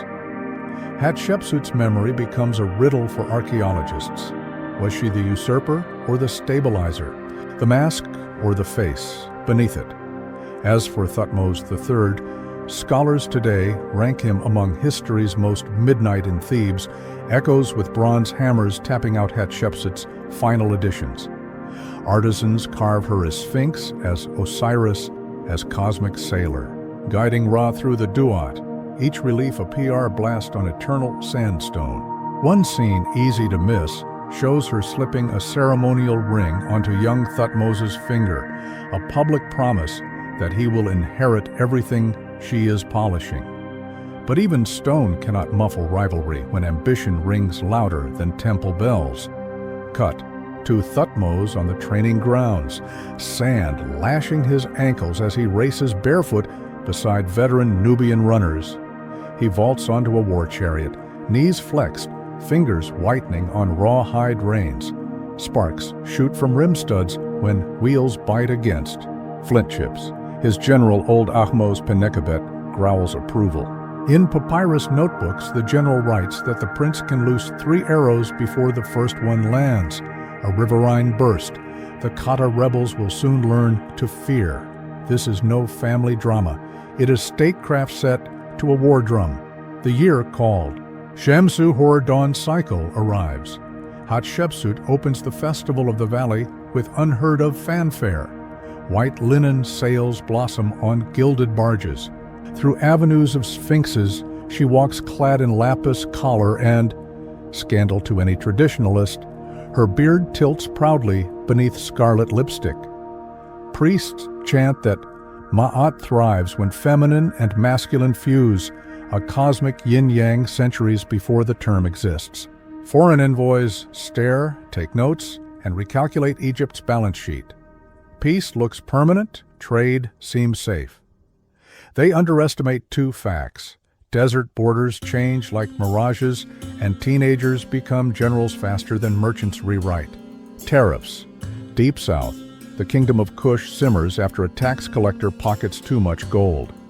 Hatshepsut orders diplomacy first, sending envoys with ivory gifts. Thutmose III, posted as nominal escort, witnesses the envoy caravan ambushed by archers in Wadi Shade. He fights back, spends 2 hours ankle-deep in arrows, and returns to Memphis with a quiver empty and pride scorched. Back at court, he argues, the crown must display force or risk losing the valley upriver. Hatshepsut counters with spreadsheets of Punt incense revenue, claiming trade profit outweighs punitive raids. In council, the air tastes like copper. Archaeologists today pore over ostraca that show side scribbles from those meetings. One clerk doodled Thutmose strangling a crocodile while Hatshepsut pens a treaty. Another scrawled a single line, "When 2 lions share one den, only one roars at sunrise." These doodles, found in rubbish pits, broadcast anxiety more raw than any formal inscription. Then, plague strikes a frontier garrison. Records blame tainted grain, maybe desert fungus. Hatshepsut dispatches healers trained in Old Kingdom med scrolls. Thutmose sees weakness. He drafts a preemptive campaign manual titled "The Falcon Ascends." In later centuries, generals will quote passages from that lost text, the way Renaissance princes cite The Art of War, short, brutal lines about momentum and fear. Peace built a treasury. War would decide who spent it, estimating character. Counts now, we still need deeper layers, so let us plunge into architecture, mythology, and the forensic thriller of rediscovery. Architectural interlude Ir El Bari, Hatshepsut's mortuary complex, is more than a temple. It is a 3-tiered resume carved into living cliff. Colonnades form long shadow corridors where reliefs narrate her Punt voyage in comic strip panels. Teams haul myrrh saplings in woven baskets. Baboons shriek in wooden cages. Queen Ati of Punt shakes hands with Egyptian diplomats beneath a tree that botanists now believe was Boswellia sacra. Modern pigment analysis finds indigo blended with powdered malachite, the same chemistry used in Mesoamerican murals half a world away, hinting that technology loves convergent evolution as much as biology. Inside one shrine, a doorway aligns with sunrise on the winter solstice. Light spears through incense smoke and lands on a niche where a life-size sandstone Osiris stands. Except the face is undeniably feminine. Hatshepsut wrote a cosmological thesis in stone. Divine essence trumps gender. Some Egyptologists call it proto-feminism. Others see pure power branding. Either way, the alignment still works 3,500 winters later. GPS verified. Modern forensic flash-forward jump to 1903. British archaeologist Howard Carter, hunting royal tombs, finds KV-60, a cramped pit containing a shattered coffin, and 2 female mummies dumped like forgotten props. He carts off grave goods for cataloging, but the mummies themselves gather dust until 2007, when Egyptian scientist Dr. Zahi Hawass scans them with CT machines in Cairo. One cadaver is toothless, obese, with arthritic knees. A molar found in a canopic box labeled for Hatshepsut fits her gum socket like a jigsaw piece snapped home. DNA is inconclusive, yet dental morphology sells the headline, "Queen Found in Closet," splashed across global newspapers. The mythic bearded lady returns, not in gold, but in grayscale MRI slices. Meanwhile, the other KV-60 body remains unidentified, raising whispers, servant, nurse, or secret double. Conspiracy blogs spin tales that Hatshepsut staged her own disappearance and left a decoy. Serious scholars roll eyes, but admit one truth: the ancient erasure campaign means data gaps big enough to drive a tour bus through. Military epilogue. For Thutmose, while his aunt's body vanishes from chronicles, Thutmose III's victories fill leather-bound annals. At the fortress of Jaffa, he smuggles troops inside enemy walls using grain sacks, a stunt later plagiarized by Greeks with a wooden horse. His navy rows up the Orontes River, reshaping maritime logistics centuries ahead of its time. Administrative. Papyri show him standardizing weight measures, perhaps to keep spoils audited. He even builds botanical gardens behind Karnak, importing oak, myrtle, and cedar seedlings from conquered lands, the earliest recorded case of imperial ecological tourism. In his Year 30 monument, he credits Amun for every triumph, yet never names Hatshepsut. By omission, he reveals obsession. Silence is loud. Statisticians mapping royal inscriptions notice a dip in monument output during her reign, followed by an avalanche in his, suggesting he channeled emotional energy into stone after each battle. Compensating for years spent under her shadow, ghosts in the walls walk Karnak today. Many of Hatshepsut's images were plastered over, then recarved with Thutmose's figure, but micro-laser scans detect leftover tool marks. Digital artists reconstruct her original poses, overlay them like X-rays on present carvings. Museum. Visitors watch time-lapse projections where her outline flickers beneath his, a visual palimpsest that proves history never deletes, only layers. So what remains after masks crack and myths tangle with dust. A queen who used divine marketing to stabilize an empire. A warrior king who tried to wipe her memory but inherited her playbook.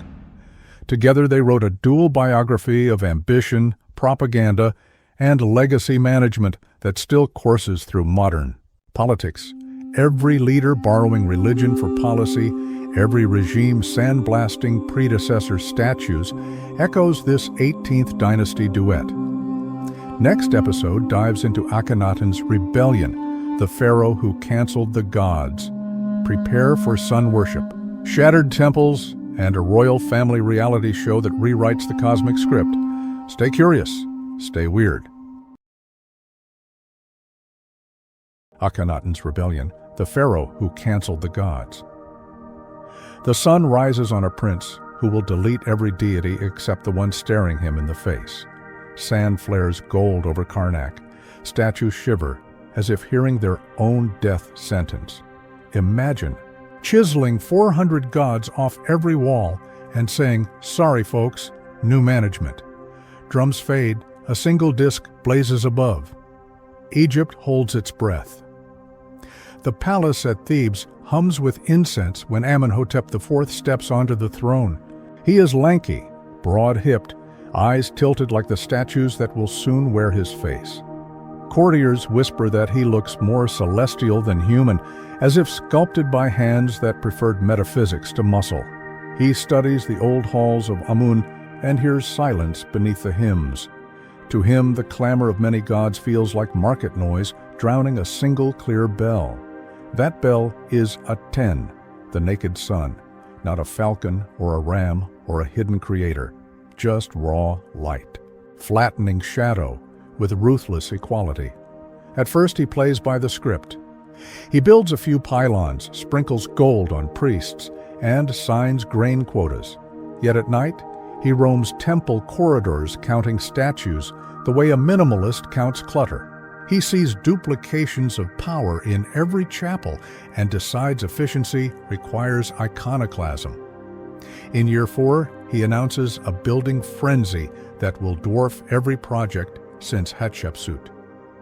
Blocks of Talatat limestone, small enough for rapid placement, pile up along the Nile. Workers chant verses praising Aten, crafted by the new pharaoh himself.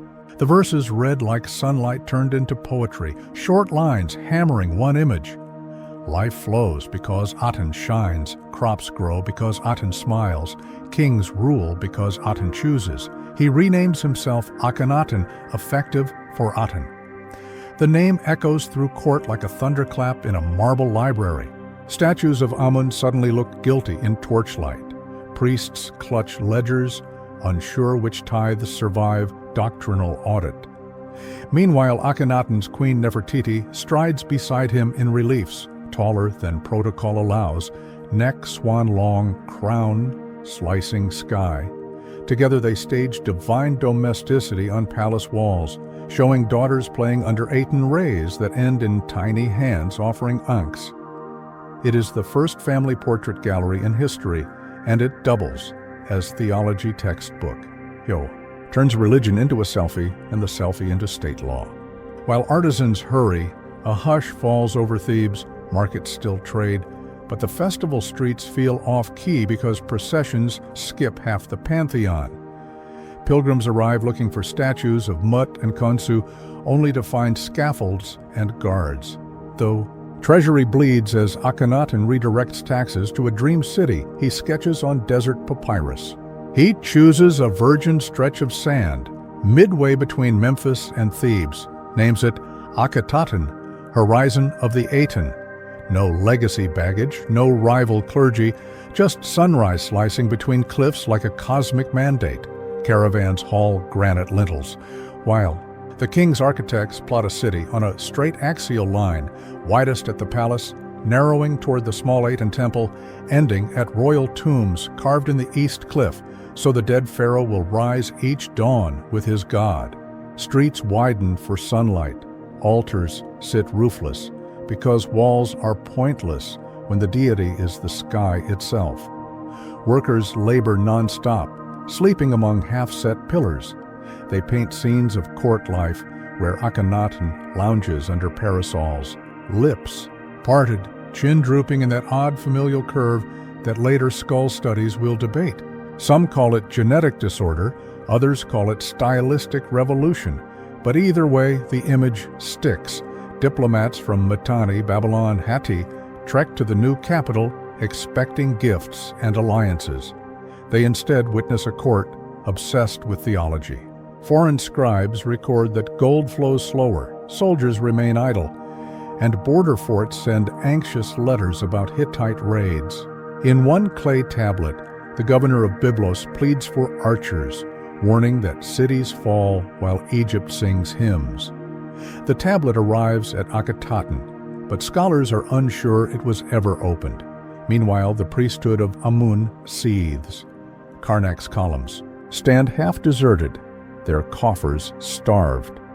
Rumor claims a plot to overthrow the heretic king. Akhenaten responds not with executions, but with propaganda. He orders the names of Amun hacked off monuments from Aswan to the Delta. Hammers ring, night after night, erasing 400 years of devotion. Tourists today still trace scars like forensic detectives. A religious revolution is easy. Just carve "No gods allowed" on every shrine and dare the universe to blink. Back in Akhetaten, daily life glows strangely modern. Officials draft edicts, banning idols, permitting only the Aten symbol. Musicians compose hymns that scholars later compare to psalms, overflowing with love for light and warmth. The royal nursery grows, 6 daughters in total, each cherished in art, yet soon to vanish. In plague or political purge, Nefertiti shares equal billing with the king, her image smiting enemies on chariot panels, a rarity that will ignite future debates on co-regency.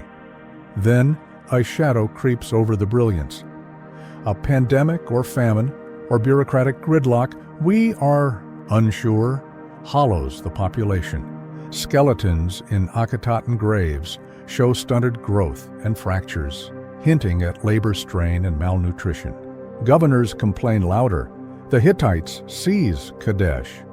Vassals revolt in Canaan, but Akhenaten holds to ideology like a drowning man hugging a mast. He conducts daily Aten worship on open-air platforms, arms raised, ignoring dispatches stacked. On floor mats, midway through year 17 of his reign, the Sun King disappears. Some say plague, some whisper palace coup. A young co-ruler named Smenkhkare may have bridged the throne briefly, then died. Nefertiti might have ruled as Nefer-Neferuaten, her cartouches scattered like breadcrumbs.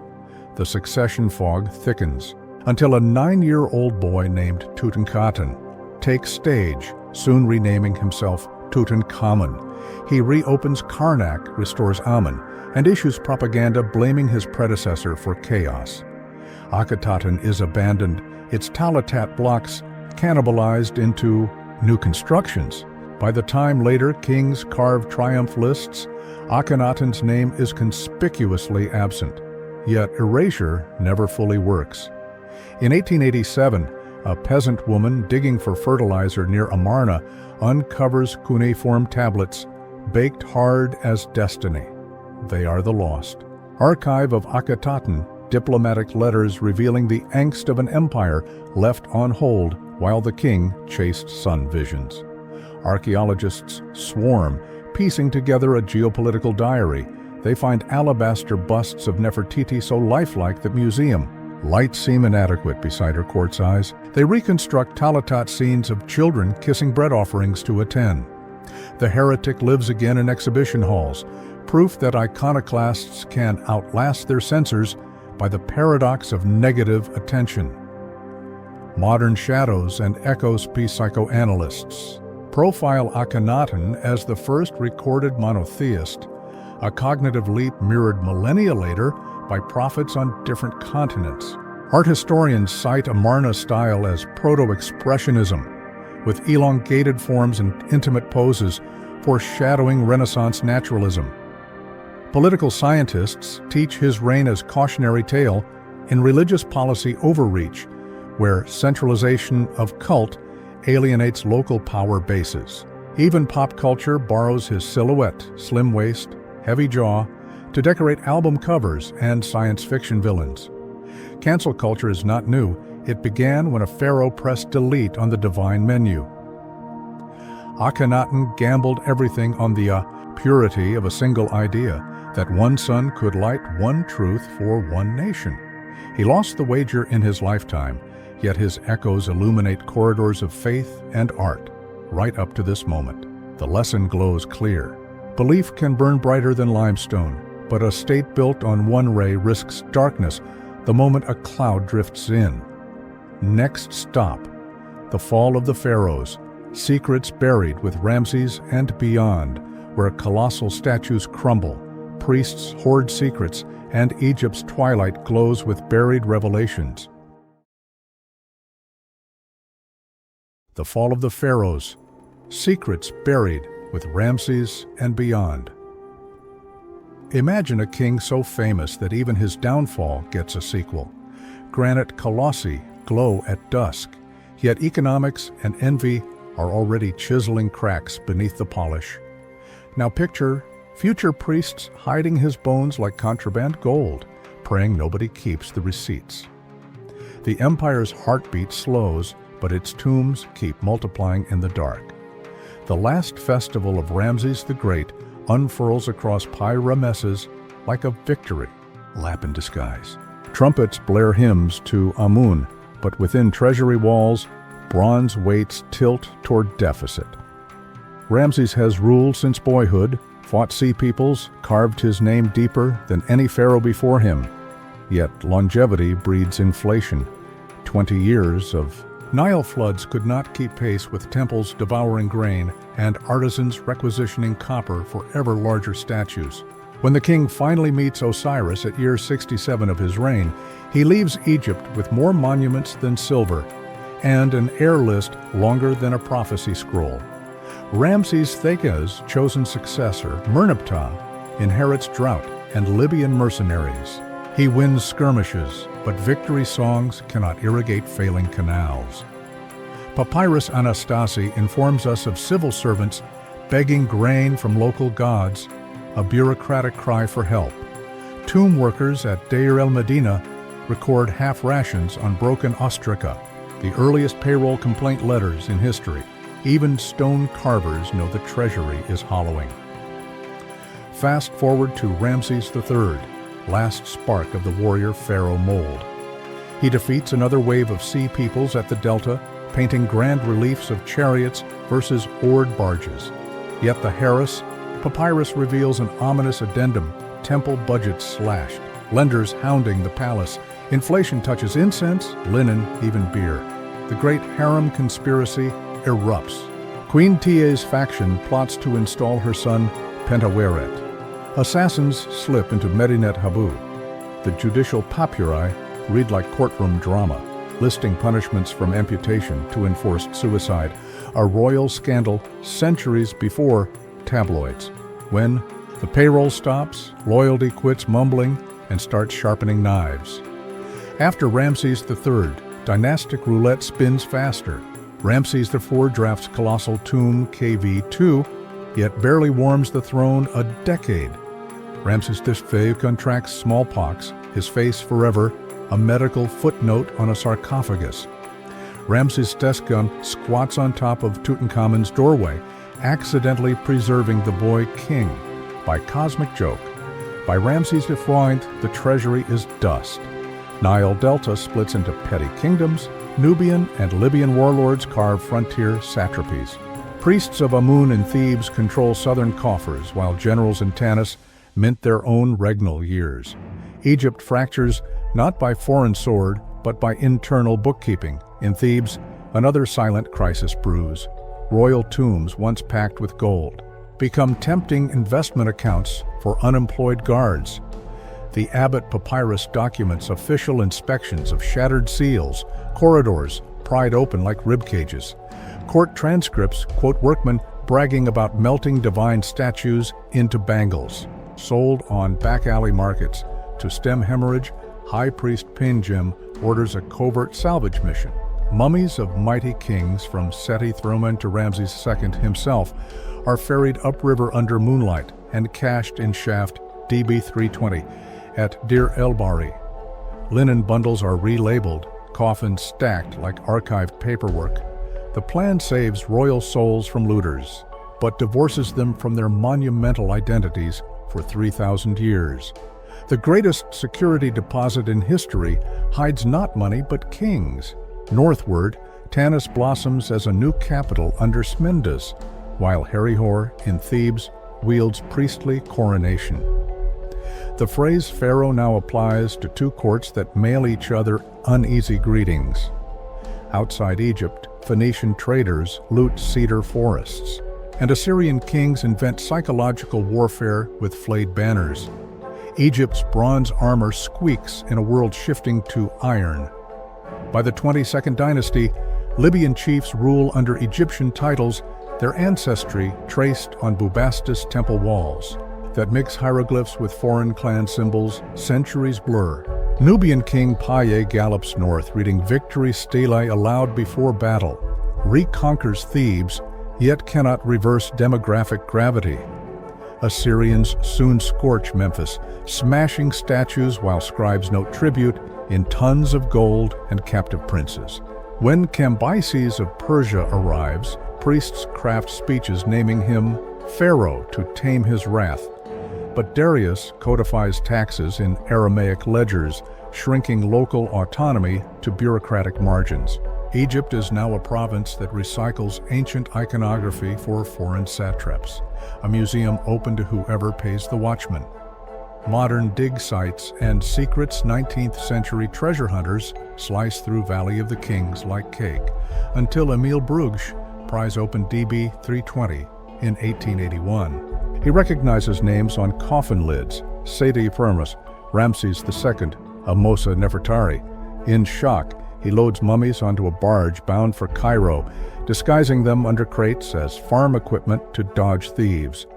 Tourists later gawk at Ramses III's hair still, tinted henna, proof royal barbers fought aging with style. Scientists debate whether his battle vigor masked arterial disease. In 1995, Kent Weeks maps KV5, Ramses II's son's mausoleum, a labyrinth of 120 corridors. Excavators haul limestone chips, revealing wall scenes of young princes once destined to rule, but now anonymous, their names erased by time. Each corridor whispers of succession plans derailed by plagues or politics. 200 kilometers north, French underwater explorer Frank Gaudio dredges Heracleion from silted Mediterranean. Among fallen statues of Happy the Nile god, he lifts stelae detailing taxes on Greek merchants, hinting how late-period pharaohs outsourced revenue to foreign bankers. Sunken anchors cluster near Amun-Ra temples, evidence that religion and commerce married on shifting delta sands. Every dynasty thinks granite is forever, then geology and debt collectors prove otherwise. Archaeological detours in 1941, an RAF pilot flying over the western desert spotted concentric rings in the sands near Siwa Oasis. Ground crews later uncovered crumbled mud brick forts dating to the 26th dynasty, evidence that even while Persia pressed in from the east, pharaohs still policed hidden caravan tracks heading west to Cyrene. Painted ostraca show garrisons cataloging desert wells by starlight position, mapping survival on the back of broken pottery. Each shard is a breadcrumb in an imperial sandstorm. Back in Luxor, lasers now dance across tomb KV-17, Seti Weed's golden. Corridor, measuring pigment thickness, grain by grain. Digital scans reveal overpaint corrections where artisans fixed a hieroglyph foot angle by less than 1 degree. Obsession worthy of Renaissance fresco masters. The scans also uncover a cryptic red guideline that stops abruptly, hinting at an unfinished secret chamber archaeologists have yet to breach. Meanwhile, in Cairo Museum Storage Room 54, scientists unpack a cedar chest excavated in 1993 from Tanis. Inside lie papyrus fragments coated in black resin. Infrared imaging in 2024 exposed faded cursive listing a cache of royal silver hidden under the floor of Amun Temple at Mendes. Ground-penetrating radar surveys are now planned, stirring hopes that Egypt still guards a bullion reserve lost since Alexander marched in. History keeps spare keys buried everywhere. The trick is tuning the right wavelength. Ground radar continues to ping beneath Saqqara, hinting at labyrinth corridors that match Herodotus' rumors. In the eastern desert, remote sensing satellites flag rectangular anomalies under dunes, potential caravan stations older than the Old Kingdom. DNA. Labs now test royal mummies for plague genomes, hoping to trace epidemics that nudged empires. Each discovery spawns two fresh questions, turning Egyptology into a recursive adventure. Every year, millions scroll past cat memes to read news of yet another painted coffin rising from the sands. Streaming platforms race to option documentaries before dust even settles on statues. From pyramid tattoos to esports teams named after Anubis, Egypt remains the default icon for mystery and grandeur. It proves that brown limestone can outrank neon billboards when the story behind it is big enough. The fall of the Pharaohs was never a single collapse, but a slow exhalation written in tomb robbery papyri, drought charts, and unpaid soldier diaries. Yet the legacy of Egypt endures beyond economics. No other civilization has captivated human imagination so completely, spawning quests for lost chambers, secret formulas, and cosmic alignments. Ramses may lie in a museum case, but his shadow stands on every continent, urging each generation to dig deeper, dream taller, and learn from the rise and fade of power. In the mosaic of world history, Egypt is the golden tessera that keeps catching. The light reminding us that curiosity itself is immortal.